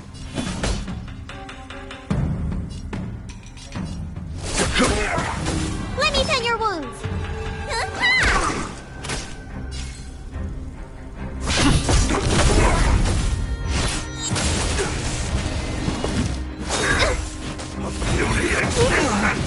I sent a storm.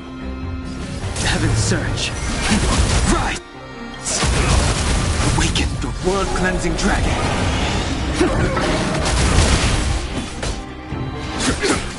Need a doctor? Hit! The strength. Heaven surge. Break! A miracle. There's no time to lose. Let me tend your wounds.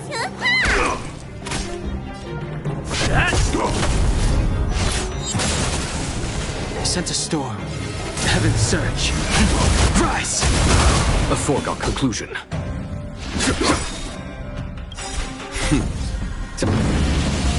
Show no mercy. I'm on guard. You bully! Merciful Medicus. Lance ablaze. Lance! Forward!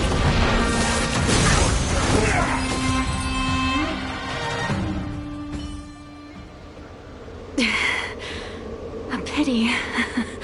So close. Did the Preceptors truly believe that nobody knew of their scheme? They should return to their senses. Attacking the Dragon Lady only destroys what little prestige they have remaining. The whole thing was planned by me and me alone.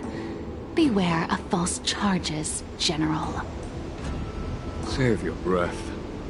We all know the truth once the Cloud Knights send you to the Ten Lords Commission's judges. Too late, Jing Yuan. I go no further.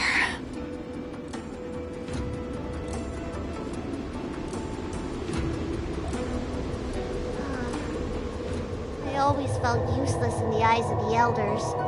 A false dragon who failed to inherit the power of the High Elder. And today I realized they'll use any means of removing me. Not all of the Vidyadhara harbor evil intentions. If you feel uneasy, Dragon Lady, the Seat of Divine Foresight can arrange for you to stay elsewhere. Thank you, General. I'd like to talk more with Danheng first. Very well. I will await all of you at the fair.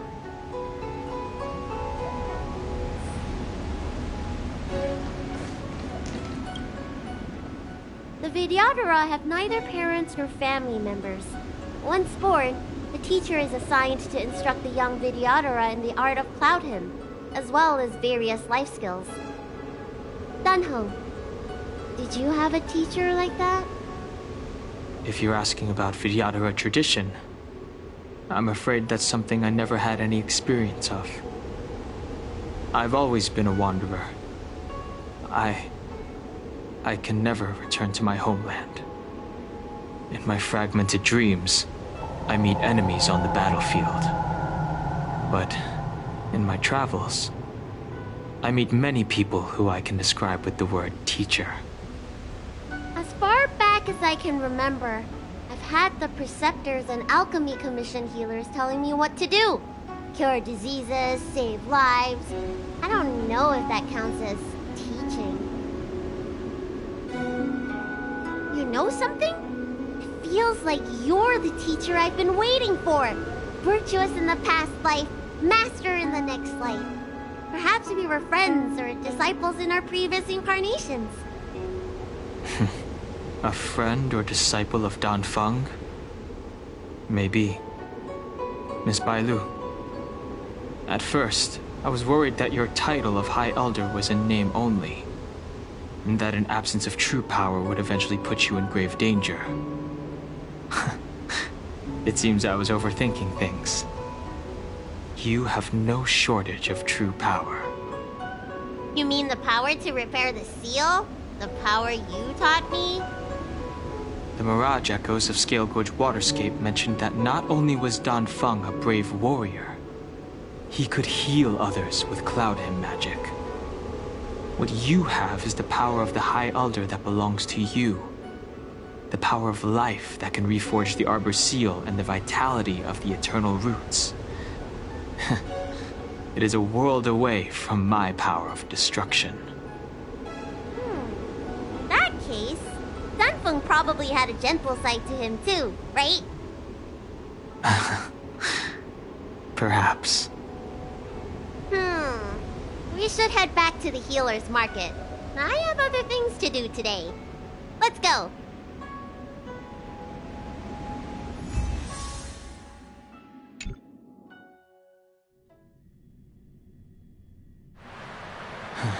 Now that the seal is repaired, my affairs on the Xianzhou have drawn to an end. For the time being. Are you planning on staying on the Luofu? The banishment decree has been revoked, and the Preceptors have regained an awareness of the situation. This is your chance to return to your homeland.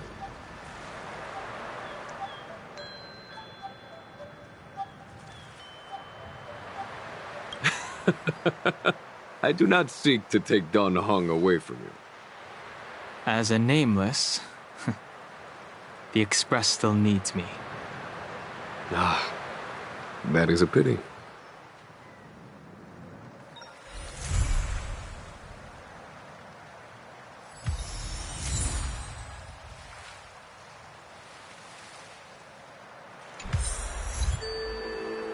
I think I should refrain from violating the healer's orders any further. Farewell, all of you.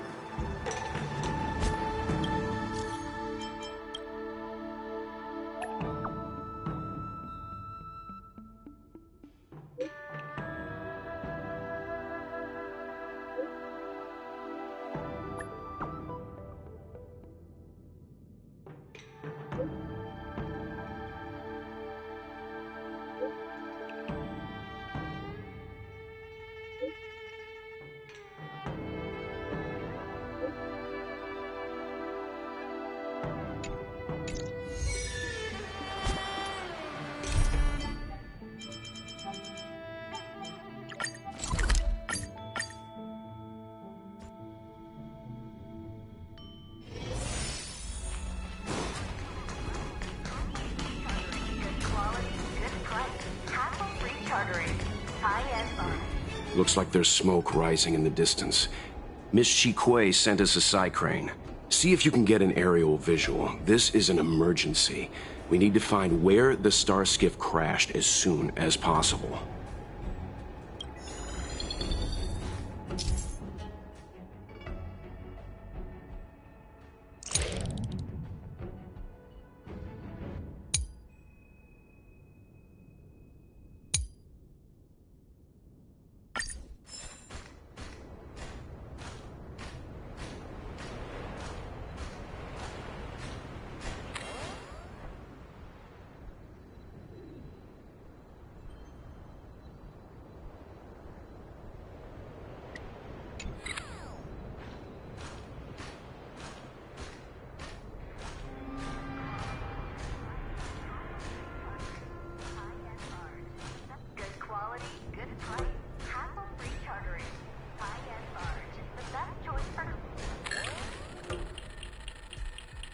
We found it. Looks like the pilot isn't inside. If they escaped before it came down, they should still be nearby.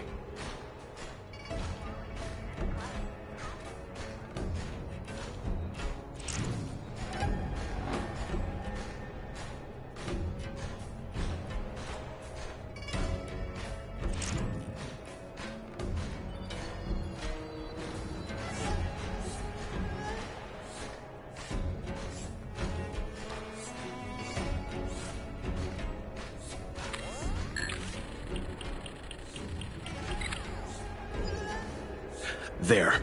That must be who Miss Chikwe asked us to save. We need to hurry. Those abominations have trapped her. Be careful.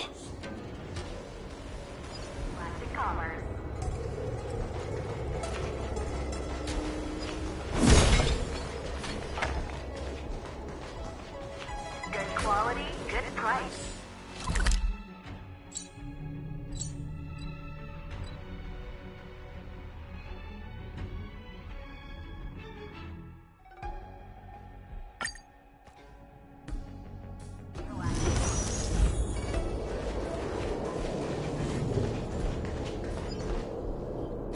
Get out of here! It's too dangerous! Go get someone from the Skyfaring Commission. Tell them Ching Ni is in trouble. Don't worry, Miss Ching Ni. We've been in worse danger.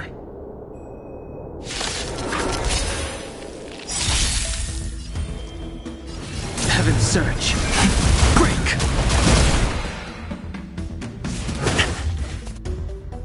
Lance ablaze! Lance! Forward! Try that again!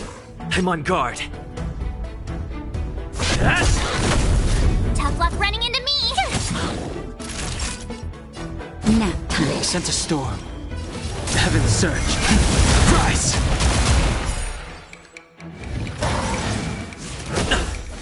You can't run!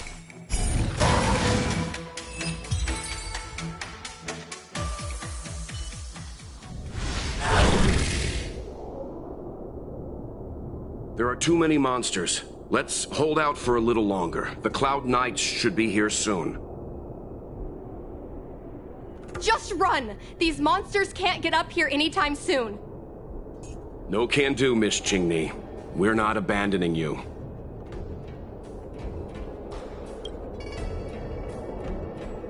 You two have held out long enough. Help is at hand.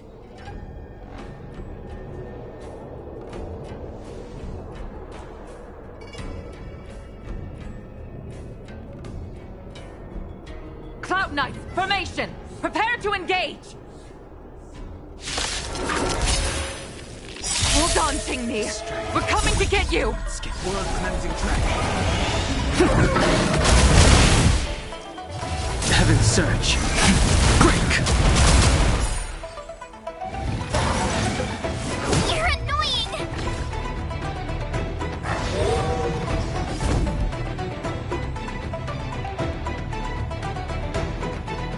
Hit! My turn! Naughty child.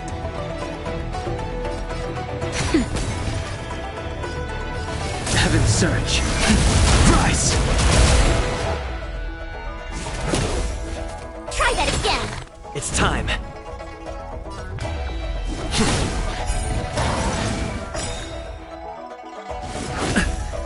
You can't run!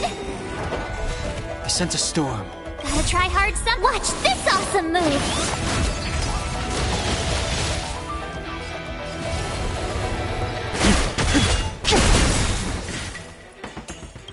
Awaken, dormant scales. World cleansing dragon. Not a scratch. It's time. Tough luck running into me! That'll take more than medicine. Now, time. Lance ablaze. Lance! Forward! The times are changed. Heaven's surge. Break!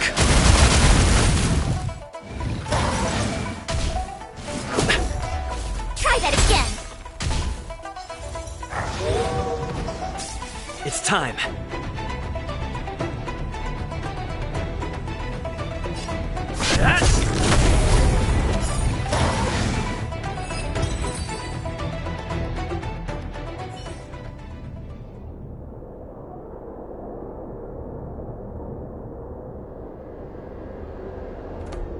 I didn't know the Helmmaster of the Skyfaring Commission dealt with situations like this in person. Indeed. I should be reviewing files in the Palace of Astrum. However, Qingni decided to put herself in danger and trouble our esteemed guests with her safety. As her mother, I couldn't sit idly by. Qingni, have you thanked your benefactors yet? Thank you, benefactors. No need, Miss Qingni. It was nothing.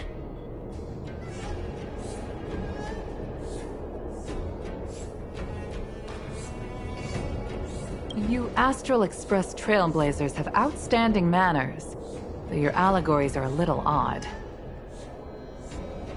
It was because of both of you that Qingni escaped unscathed. Words cannot express my gratitude. In fact, by way of thanks, I'd like to invite you to the Palace of Astrum for tea. It is about time we knew each other better. The feeling is mutual, Lady Yukong. We would be honored. Then, for now, I will excuse myself. Qingni's irresponsible actions caused much trouble for the two of you. Allow me to apologize once again on her behalf. You always do this, Mother. Scold me before figuring out what actually happened. It was a dire situation. I was the only one who could... You promised me, Qingni. We shall discuss this when we return. Please excuse us, benefactors. I look forward to our meeting. I didn't know Yukong had that side to her. You have a unique way of putting things. But you're not wrong. Appearances seemingly tell us little about the lives of the Xianzhou's leaders, no matter how long those lives may have been. Yukong's inner worries and concerns came to the surface in the presence of her daughter. Only then was it clear that she, too, is somebody's mother. Yes, After all, I know what it's like to worry over a kid's homework and whether their lunch is healthy enough. But there's something I don't understand. Yes, Qingni piloted a star skiff without permission and put herself in danger, but she meant well. Nevertheless, Yukong's reaction suggests that there was something more. Anyway, let's head over to the Palace of Astrum. Best not to keep Yukong waiting. No, but we've been invited. We certainly don't want to be late. All right, let's head out before it gets late.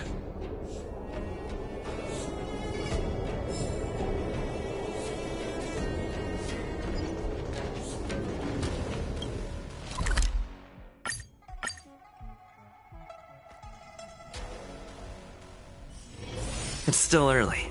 Where to now?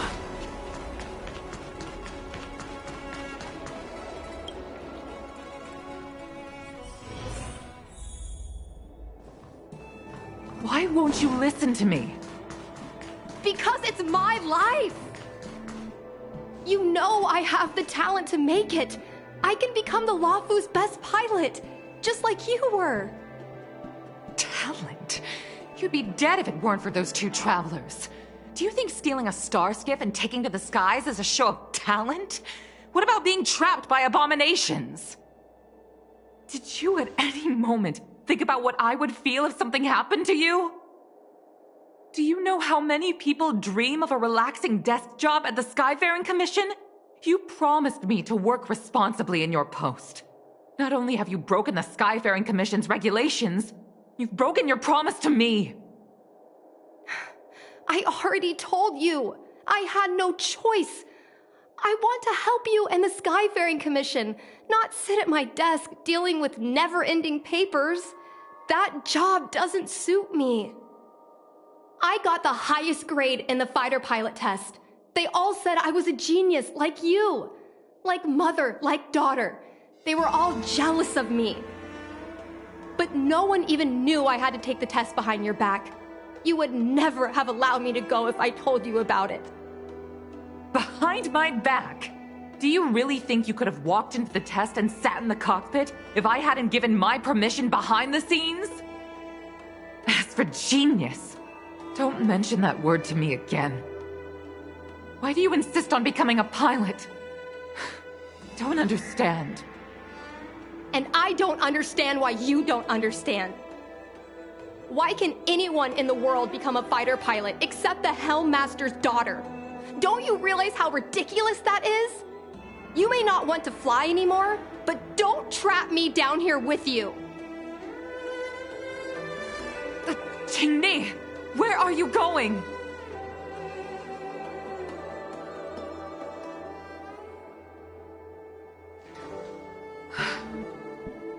I'm sorry you had to witness this. Apologies, Madam Yukong. We should have given you some time. On the contrary, I apologize for allowing my own personal matters to encroach on your time. We don't intend to pry into private business, Helmmaster Yukong. But if there's anything we can help with, please don't hesitate to ask. Family issues, I'm afraid. You probably heard a thing or two just now. Despite my earnest wish that she continue in her post, Qingni is fixated on becoming a fighter pilot. I may seem overbearing, but the situation she gets herself into sent a shiver up my tail. It's funny, isn't it? I've seen every disaster imaginable, from the abundance axis to a living planet. I thought I'd forgotten what fear was. But when I fought alongside you, I realized there are still things that can terrify me. I'm sorry. Talking about such vexing matters is unbecoming in front of guests. I invited you here to gain a better understanding of the Express, not bore you with these trivialities. Oh, I prepared refreshments for you. Please, you must try this excellent whale tide spring.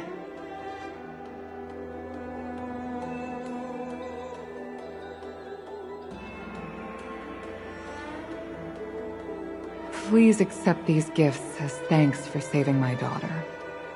I'd heard that the Nameless had traversed the Starry Sea, but I wasn't prepared for how much I could learn from you. Well, I'd heard from members of the Skyfaring Commission that you were a top-tier pilot, Madam Yukong, and an ace among the Cloud Knights. Now that I've seen you in action, I know the rumors were true. I hope to witness your flying ability for myself one day. We'll head off now. The Commission must be busy. I look forward to our next meeting, Madam Yukong. On my flying ability, I'm afraid I'll have to disappoint you, Mr. Yang. The sky no longer suits me.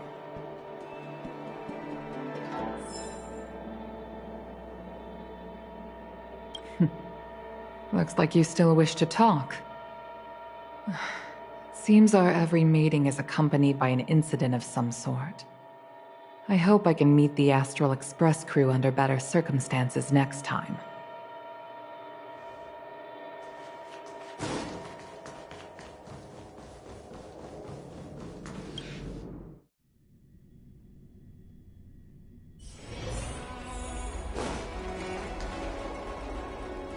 You two, please, wait!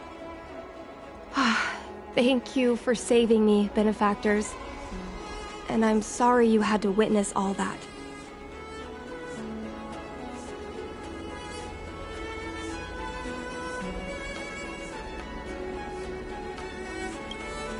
So you've experienced it yourself, benefactor. That's great. I mean, I'm happy I finally found someone who can understand me. But I've had the hairpin ceremony. I'm an adult now.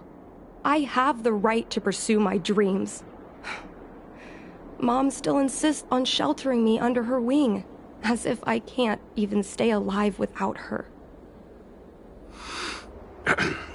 Miss Qingni, these are family matters. I'm not sure it's my place to comment.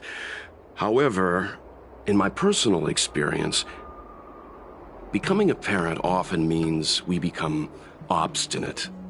To erode a rock, one must be patient and persistent, like water.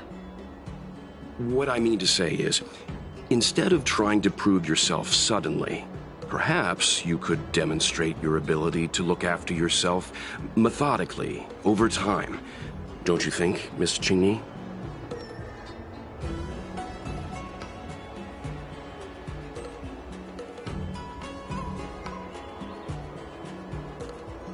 My mom is actually a reasonable person, but she gets unreasonable as soon as I mention flying.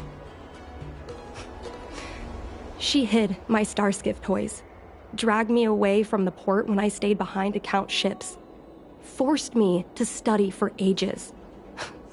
I did everything I could to work my way into the Skyfaring Commission.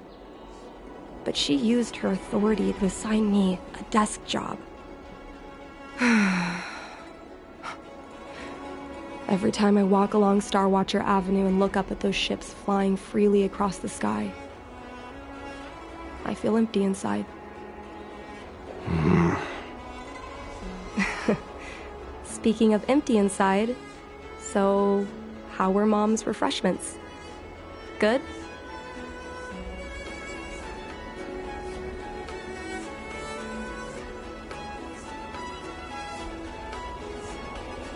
I've been so angry today I forgot to eat anything.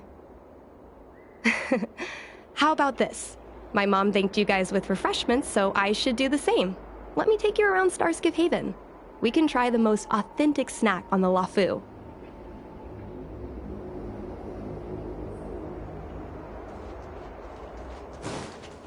Nothing in this report makes sense.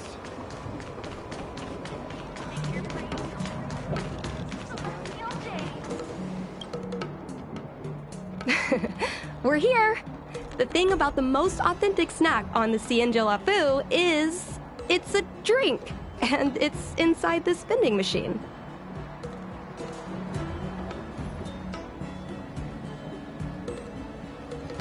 I'm sorry. I'm afraid I don't have the money for anything fancy. Here, mung bean soda. 1 can each. This thing has a bit of a unique flavor, but I love it. Let me try. A nostalgic experience. Oh, is there a drink like this where you're from?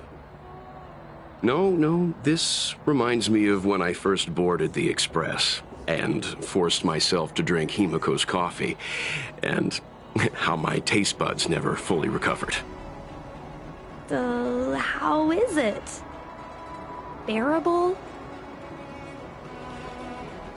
Whoa! I've never met a traveler who could down a mung bean soda like that. But I guess not everyone can accept what I like. Just like flying. Well, don't force yourself. Let's go somewhere else. Ooh, I know a really great place in Starskiff Haven to Starskiff watch.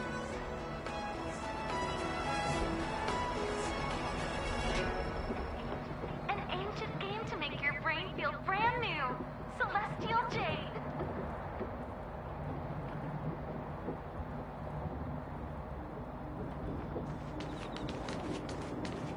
How long have we been dating?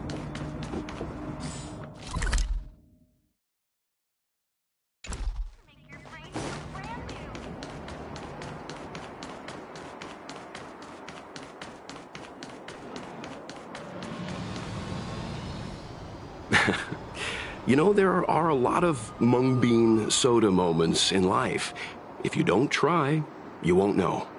Unique experiences are often a product of risky choices. Tell that to my mom. Her #1 life lesson is, you can't turn back once you enter the sky. Pilots are always dancing with death. I know she's right. I know being a fighter pilot is an exhausting and dangerous job.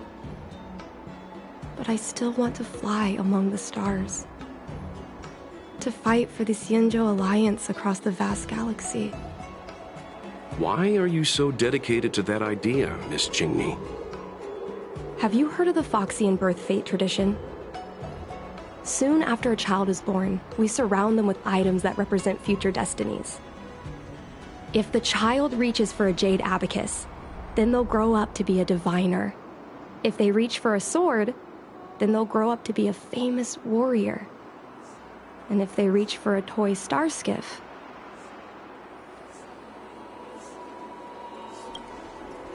what? No, it means they'll become a pilot. Mom reached for the starskiff and showed a natural talent for flying. General Jing Yuan recruited her to the Cloud Knights as soon as she was old enough. That's how she became a fighter pilot. Later, she achieved miracles. One time, she destroyed 3 beast ships in a hail of Barisan anti-aircraft fire. Like an arrow tearing through a thunderstorm. She also holds the Skyfaring Commission records for speed and enemy vessels destroyed. I'm proud to be Madame Yukong's daughter. I've wanted to become a legend like her for as long as I can remember. I can imagine. A parent is often a child's first hero, and their image can influence their whole life. She never told me any of those stories herself. And she hasn't piloted a starskiff since the 3rd Denizens of Abundance War. She doesn't even bring up her military achievements. I used to watch her fly when I was young. Then one time, I stole a starskiff and I tried all kinds of difficult maneuvers. Turns out I was as talented as she was. Not only did I survive the flight, my landing was perfect. I remember feeling so happy when they took me to see my mom. There I was boasting about the flight, expecting her to laugh, pat my head, say, "That's my girl," or something. But boy, I've never seen her so scary. I admit, I deserve to be punished. You can't let a kid get away with stealing a star skiff. But my mom was angry about more than that. She was angry because I viewed her as a role model. Because I had the same talent as her. I don't understand it. Parents never want their children to be in danger. I think I can understand, Madam Yukong. But flying is the only thing I want to do. I've already touched the sky.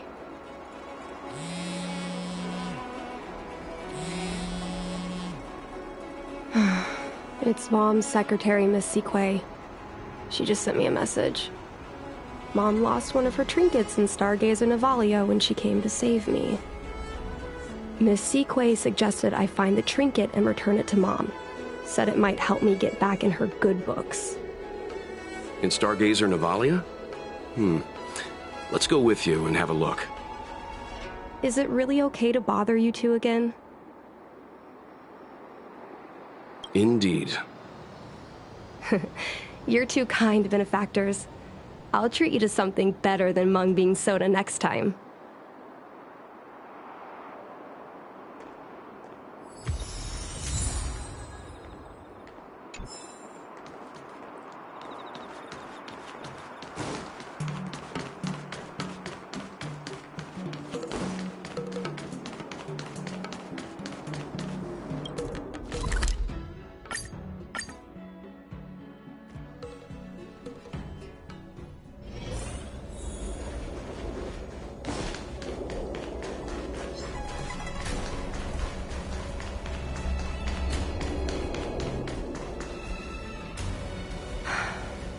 The fight with the abominations was pretty chaotic. I think Mom's trinket would have dropped around here. Do you know what it looks like, Miss Qingni? Let me think. It should be a little square thing. She's usually got something like that on her. This is your area of expertise.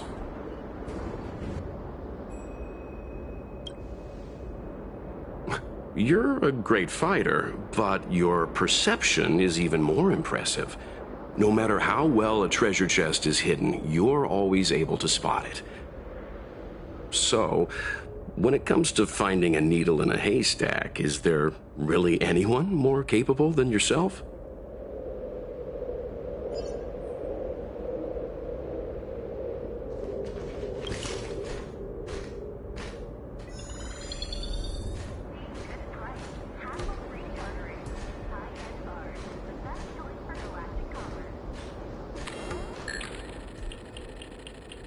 A bird cage. Huh. That reminds me. Have you guys heard of the birds that live in the Everhunt Plains? They have beautiful feathers, but you can't... Come on, are you kidding? It's a trinket, remember? You think my mom would carry this with her? It's a beautiful vase, a Devastator glaive? Is this from the battle? There were a lot of Cloud Knights. No. This is only a replica. Probably some kind of film prop.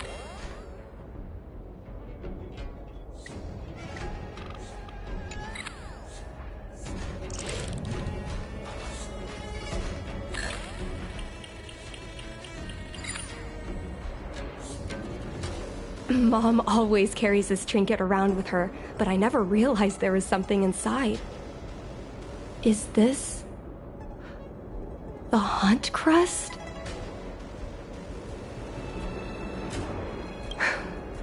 This is what pilots hang in their Starskiff cockpits for good luck. It must be very close to Helmmaster Yukong's heart. Let's head back, Miss Qingni. I think you should return this trinket in person. This is an opportunity for the two of you to talk. Not yet. I want to go back later. There's something I hope you two can help me with first. If you want us to help you persuade your mother, I'm afraid that could be difficult. It's not easy to solve a family dispute as an outsider. No, you misunderstand. I just want to know what she's thinking. What turned an ace pilot, someone who loved to fly, into someone like her? My mom clearly misses her flying days, otherwise she wouldn't keep this on her person. But she doesn't fly anymore and refuses to let me become a fighter pilot. Why? Maybe we can ask some people who might know the truth.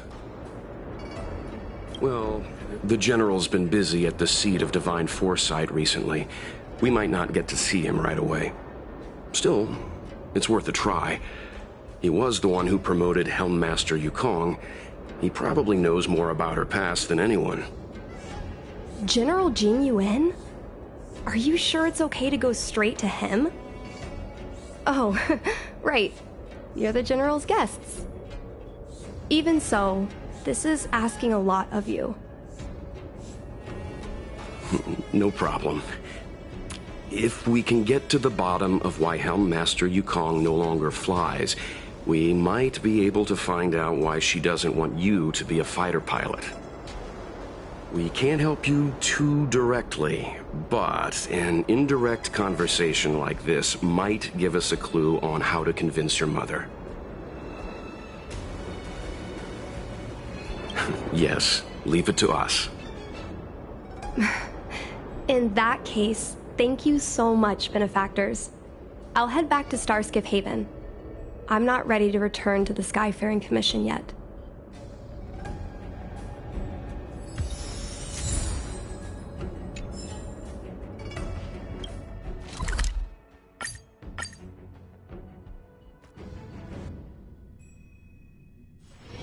It's still early. Where to now? Hey. There's something I need to tell you.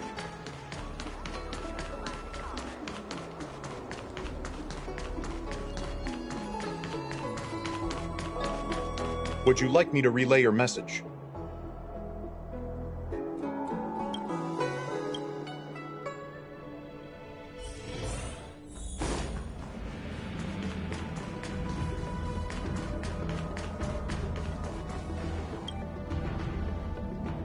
Mr. Yang, and you?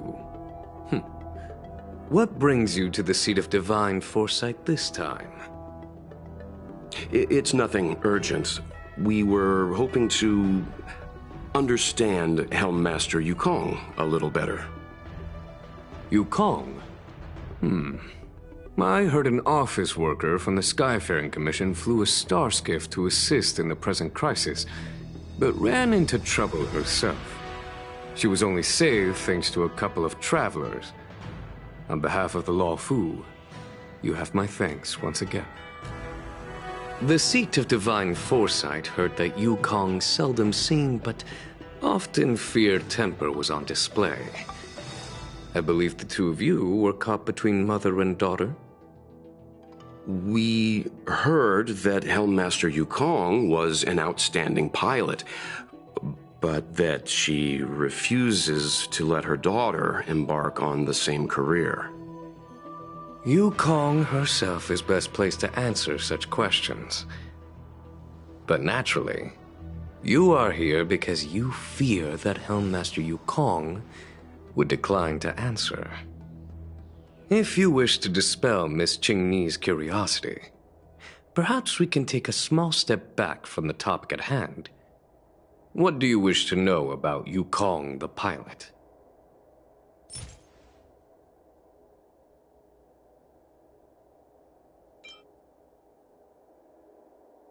Did Qingni tell you any? It all serves to remind me. If I were to turn back the sands of time and try to convince my past, the Yukong of the past was nothing like she was. Yes. Large fighter starskiffs need to be operated in pairs. One pilot takes the helm, the other controls the turrets. The legend of the ace fighter pilot is incomplete without the ace gunner.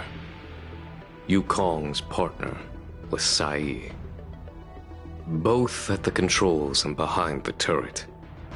Sai was like a cold blade, efficient, decisive, unfeeling when she had to be.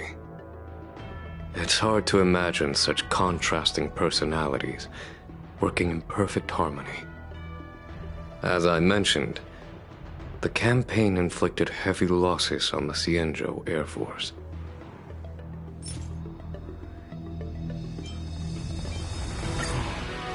This is a divine object from the Rainbow Arbiter? Where did you find this?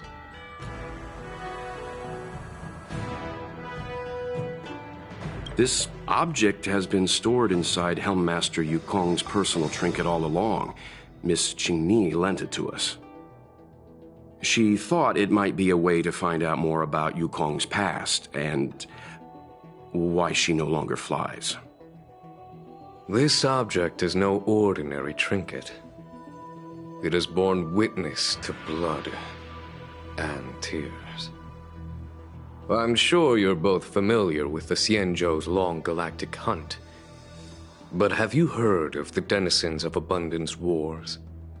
As the Xianzhou has continued to cleanse the universe of immortal abominations, so too has the Abundance Axis succeeded in breaching our defensive lines. They pushed the Xianzhou to the brink of disaster. 30 years ago, the Xianzhou Yaoqing and Fenghu were besieged by our enemies. Even in the long history of warfare between the Xianzhou Alliance and the Denizens of Abundance, that air battle was one of the most tragic. We were greatly outnumbered by the abominations of Abundance. Almost 1 million fighter pilots fought in the bitter battle. Those who survived numbered no more than 100,000. Had the Rainbow Arbiter not descended and destroyed the enemy's assault with their sky-shattering Lux Arrow, who's to say whether the Luofu would still be here today? Such divine objects were forged from the embers that the Arbiter's divine arrow left behind. For the survivors, these relics contain the blood of their comrades, the ashes of their enemies, and the dust of their memories. Yukong is a survivor of that war. Her best friend, Cai, perished on the battlefield. I don't have any other questions. Thank you, General.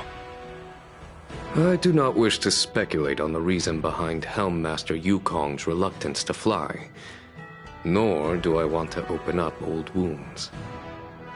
However, it is difficult to discard one's past. Yukong and Cai trusted each other with their lives. The Helmmaster will have strong memories of that time. Perhaps it is not my place to say, but I believe Qingni has the right to know about the past, as the past is starting to affect her future. Thank you, General.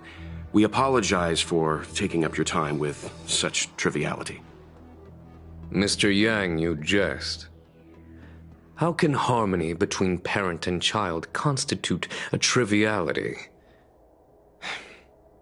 If you ask me, the mountains of documents and the seat of divine foresight are the only triviality around here. We'll take our leave. Let's go. We should head to Starskiff Haven and find Qingni.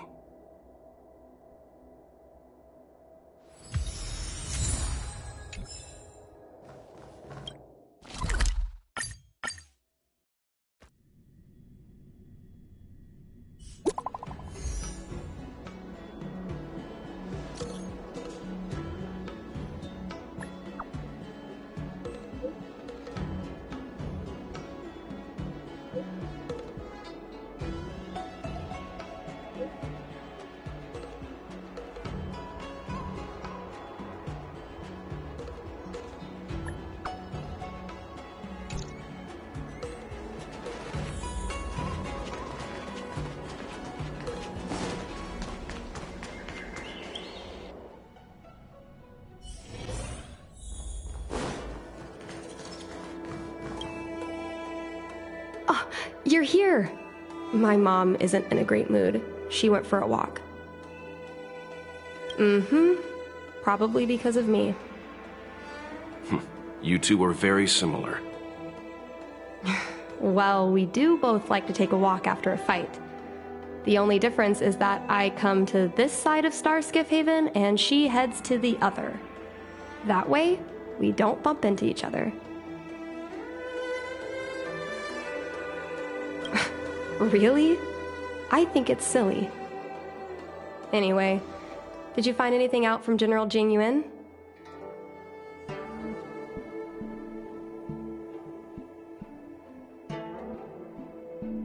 Did Helmmaster Yukong never bring this up with you? I was always curious about her past, but she either dodged my questions or pretended not to hear them. In the end, I realized she probably experienced something that left a scar that never fully healed. I never asked her again. Indeed. That's probably why Yukong was never willing to fly again after the battle, and why she forbids you from flying. So she doesn't want me to fly because she remembers the pain of losing her friend. And she thinks that my talent makes it more likely that she'll lose me in the same way? I can't guarantee that's what she's thinking, Miss Qingni. You should talk with her yourself. You're right, Mr. Yang. But I still have something else to check first. This past that General Jing Yuan mentioned is probably archived in the Palace of Astrum. I remember watching her handle a document with great care before she filed it away. It looked like a diary. Do you still remember where it was filed, Miss Qingni? Vaguely. But there are so many files stored in the Skyfaring Commission. Could I ask you benefactors to look for it with me? A couple of Outworlders going through Skyfaring Commission files isn't a good look. I'm afraid we can only accompany you, Miss Qingni. You'll need to do the searching yourself. Of course. You're right. Sorry.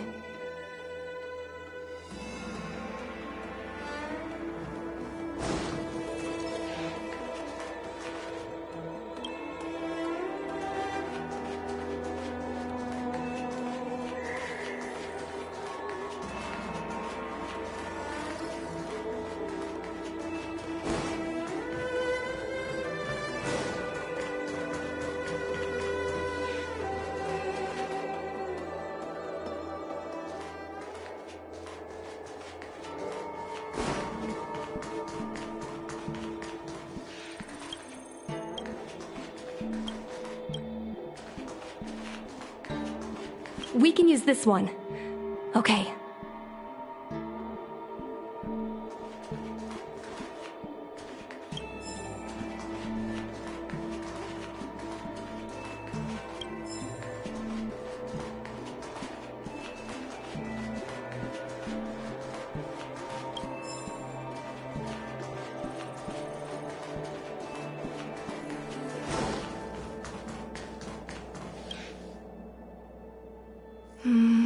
It should be here.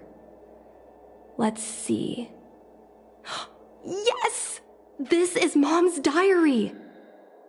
Miss Qingni, I don't think the two of us should be reading your mother's diary. It should be fine. This is from decades ago. For you travelers, that's more than half a lifespan. No, I still think I shouldn't read it. You stay here with Miss Qingni. I'll be waiting over there. Fine. Is it really that big of a deal? I'm sure they're just her notes on life as a pilot. I understand. I can tell Mr. Yang is a principled person. There are some lines he won't cross. Let's read it together. Maybe her diary holds the key to all of this.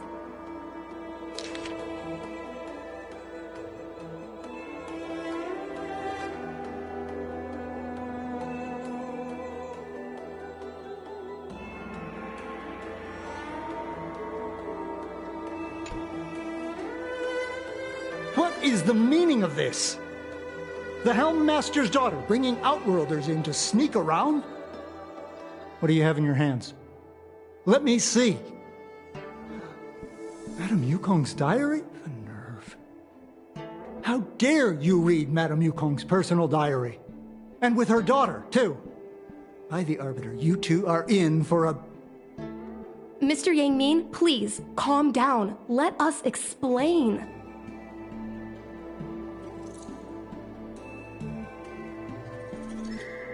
I see.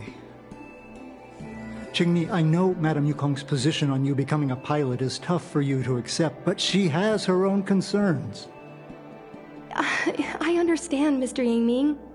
But now, compared to becoming a fighter pilot, I'm more interested in knowing what my mom went through.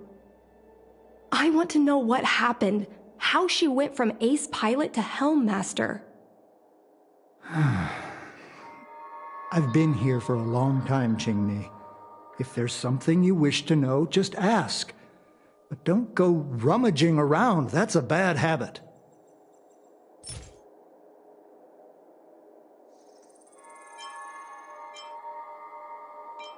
No, this isn't something I should read.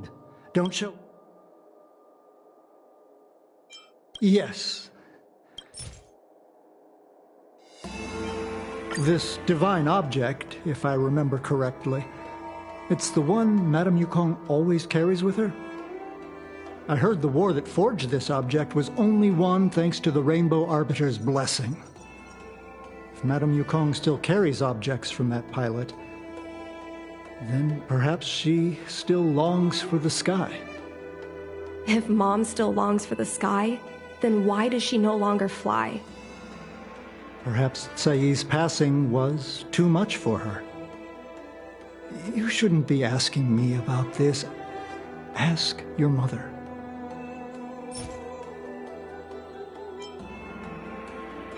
Miss Tsai? I remember her.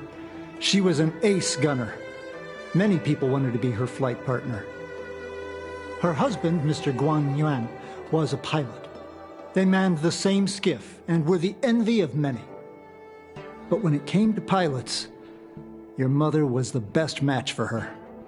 They flew together all the time. Even Mr. Guanyan couldn't match their numbers. Well, after he passed away in battle, Tsai rarely teamed up with anyone except your mother. It was tragic when Tsai died soon after.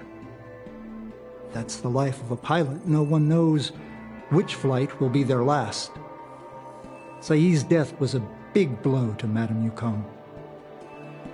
After the battle, she refused to turn in Tsai's possessions as per regulations. She kept them locked away, occasionally taking them out to admire. Nonsense. As a Xianzhou native, I've lived long enough to remember more than the Foxian pilots could ever hope to. In the end, all the ace pilots perished. The only thing I can do is to remember them and ensure they are not forgotten too soon. Where are Miss Tsai's possessions stored? Thanks for telling us all this, Mr. Yang Ming. You're welcome. I know this is important to you. I suppose you're going to go through Madame Yukong's office desk next. I can understand your position, Qingni. I'll take my leave and pretend I didn't see anything. After all, it's an unwritten rule that subordinates should be absent when their superior's privacy is exposed. Please don't tell your mother that you saw me today. Got it. Hurry. Madame Yukong will be back soon.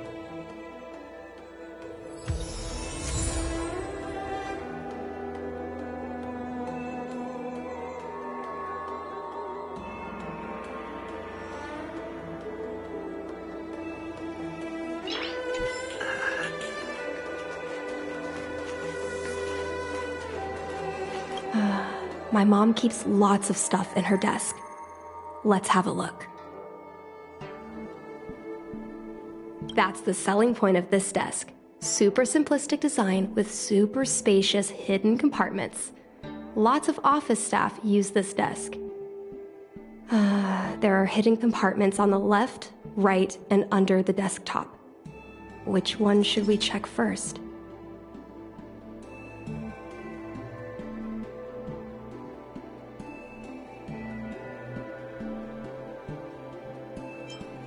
Got it. This looks similar to Mom's diary, but it looks like it belonged to Miss Tsai.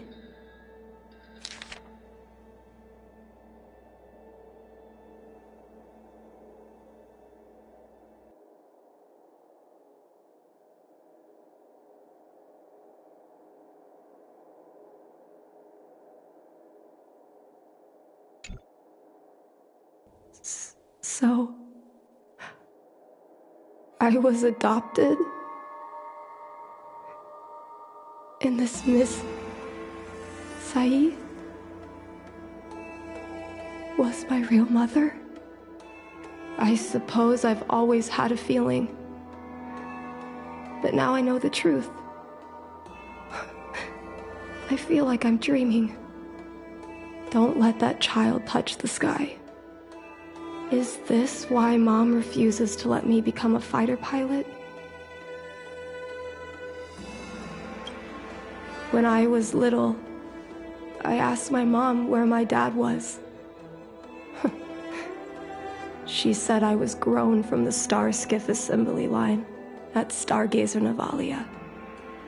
I thought she was just a bad liar. I even thought she meant I'd inherited her talent with starskiffs. I feel a lot closer to Mom after reading this diary. Even if we're not connected by blood. I understand her a lot more now. Can you come with me one more time? I want to have a proper chat with Mom.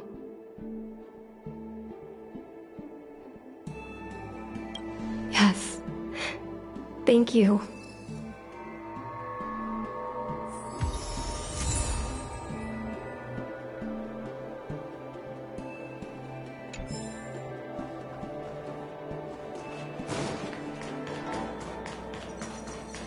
You're all done? Did it go smoothly?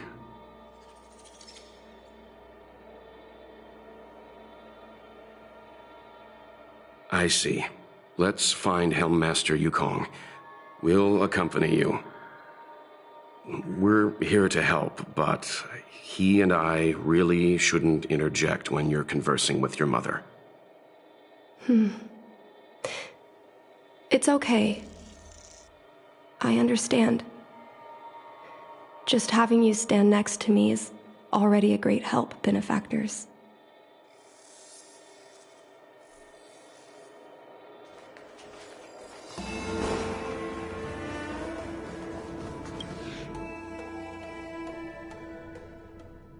When Mom feels down, she usually goes to take in a view of the Jade Gate.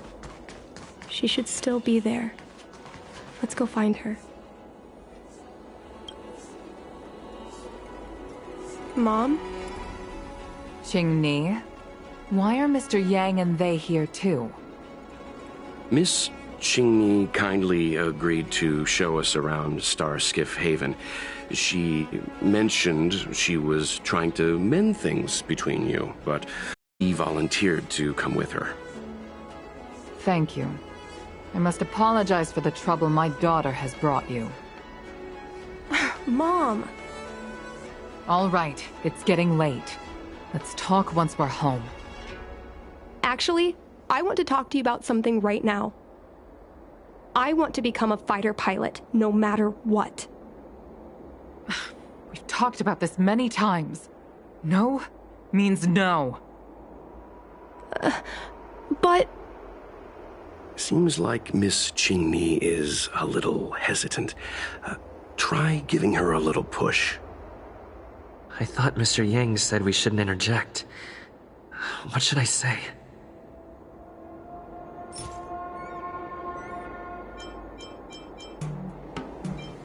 Is that Sai's diary? How did you... I understand now. I'm sorry, Jingmi. I cannot support your dream because I made a promise to someone else.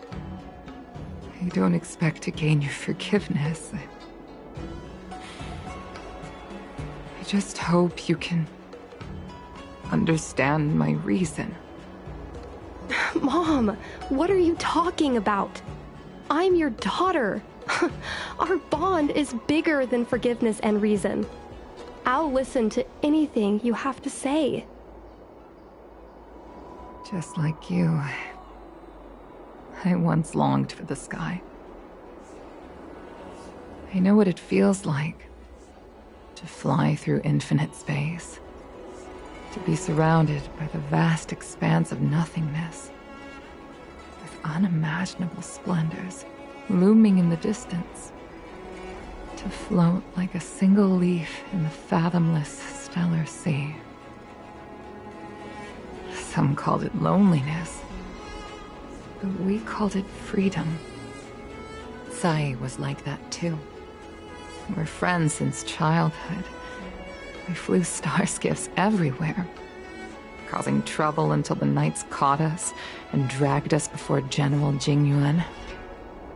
We soon became the most elite fighter pilots of the Skyfaring Commission. It wasn't an easy life. You could even say it was a cruel one. You never knew if the friend next to you would make it back alive. Of course, the same could be said of yourself. But those are my best memories. We would strike out into the sky, repelling demons and upholding justice. The blood we shed bore witness to it all. The life of a Foxian is short and fleeting. Surely we should dedicate ourselves to such glorious aims. System space all clear today. Great weather for flying. We're engaging the main Borisin fleet this time. Don't get too excited. Huh? Sounds like maternity leave knocked the wind out of your sails. Feeling rusty? Oh, shut it. I think you're just excited because you haven't flown with me for so long. Did you miss me? Of course I missed you. The galaxy felt smaller without you in my cockpit. Say, Sai, really didn't think you'd come back. Do you really like flying star skiffs that much? You bet. Sure, it's exhausting, dangerous, low paid. Plus, you only get back to the Luofu a few times a year. But given the choice, I'd always pick this. I guess I already touched the sky. Mind is mysterious. I've lived for more than 200 years. Forgotten nearly every conversation I've ever had. But I still remember us shooting the breeze that day. It's crystal clear. It was the last time I spoke to Sai.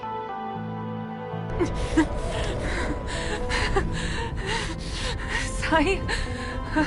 Hold on, Sai. Sai, open your eyes.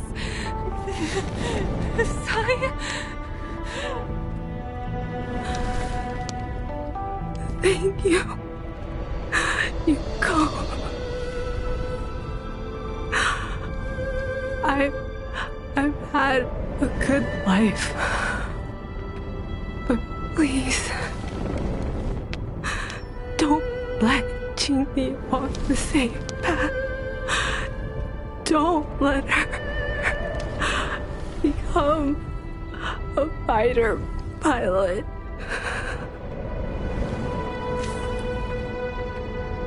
Sai, she's your daughter. You'll be able to tell her yourself, do you hear? The rescue's almost here. Stay with me. Jingni is waiting for you. She lost Guang Yan. She can't afford to lose you too. Wake up! Sai! Sai! Sai!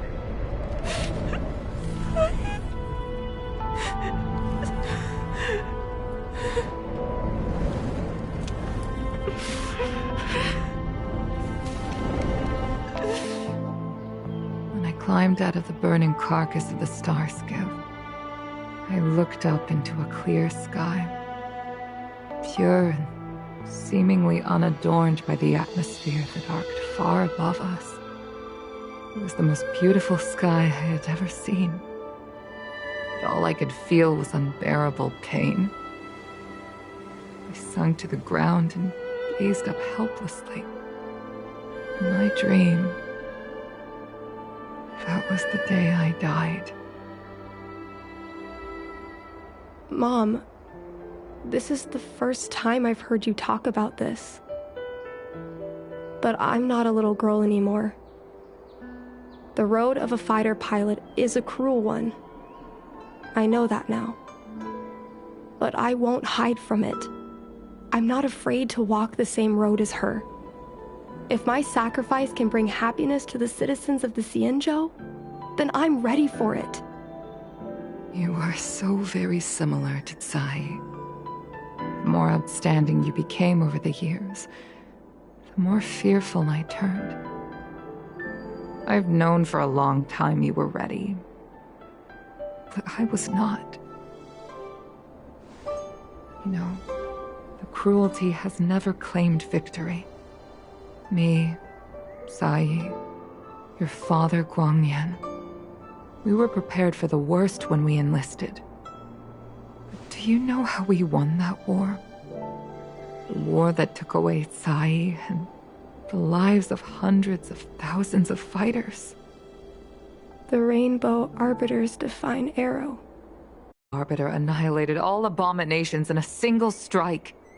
We had to pay with the blood of hundreds of thousands of soldiers just to halt their advance. If crushing our enemies was as easy as breathing for the Rainbow Arbiter, then what purpose did our sacrifices serve? Under the might of an eon, the sacrifices of ordinary creatures are but a joke. We are nothing. We mean nothing. Mom. But I never should have allowed my fears to compel me to make decisions for another person. Even if that person is my daughter, I brazenly interfered with your choices. I am sorry. That is my failure as a mother. Mom, you don't need to apologize. Really, you don't need to. I'll take you to fill in the paperwork tomorrow. You'll start as ground crew, just like Tsai and I did. I believe that one day, you'll make an outstanding fighter pilot. Huh? Really? Thank you, Mom. Thank you. Thank you. Thank you. I was afraid of you following in my footsteps, and more afraid of you taking after Tsai. But if this is your choice, then I'm willing to support you, even if you live to regret it.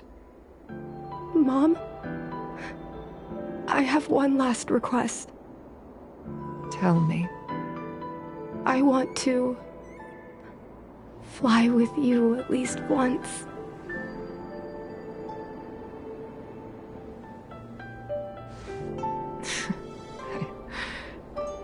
I'm afraid I can't. I won't be flying anymore. But why? Because I already touched the sky.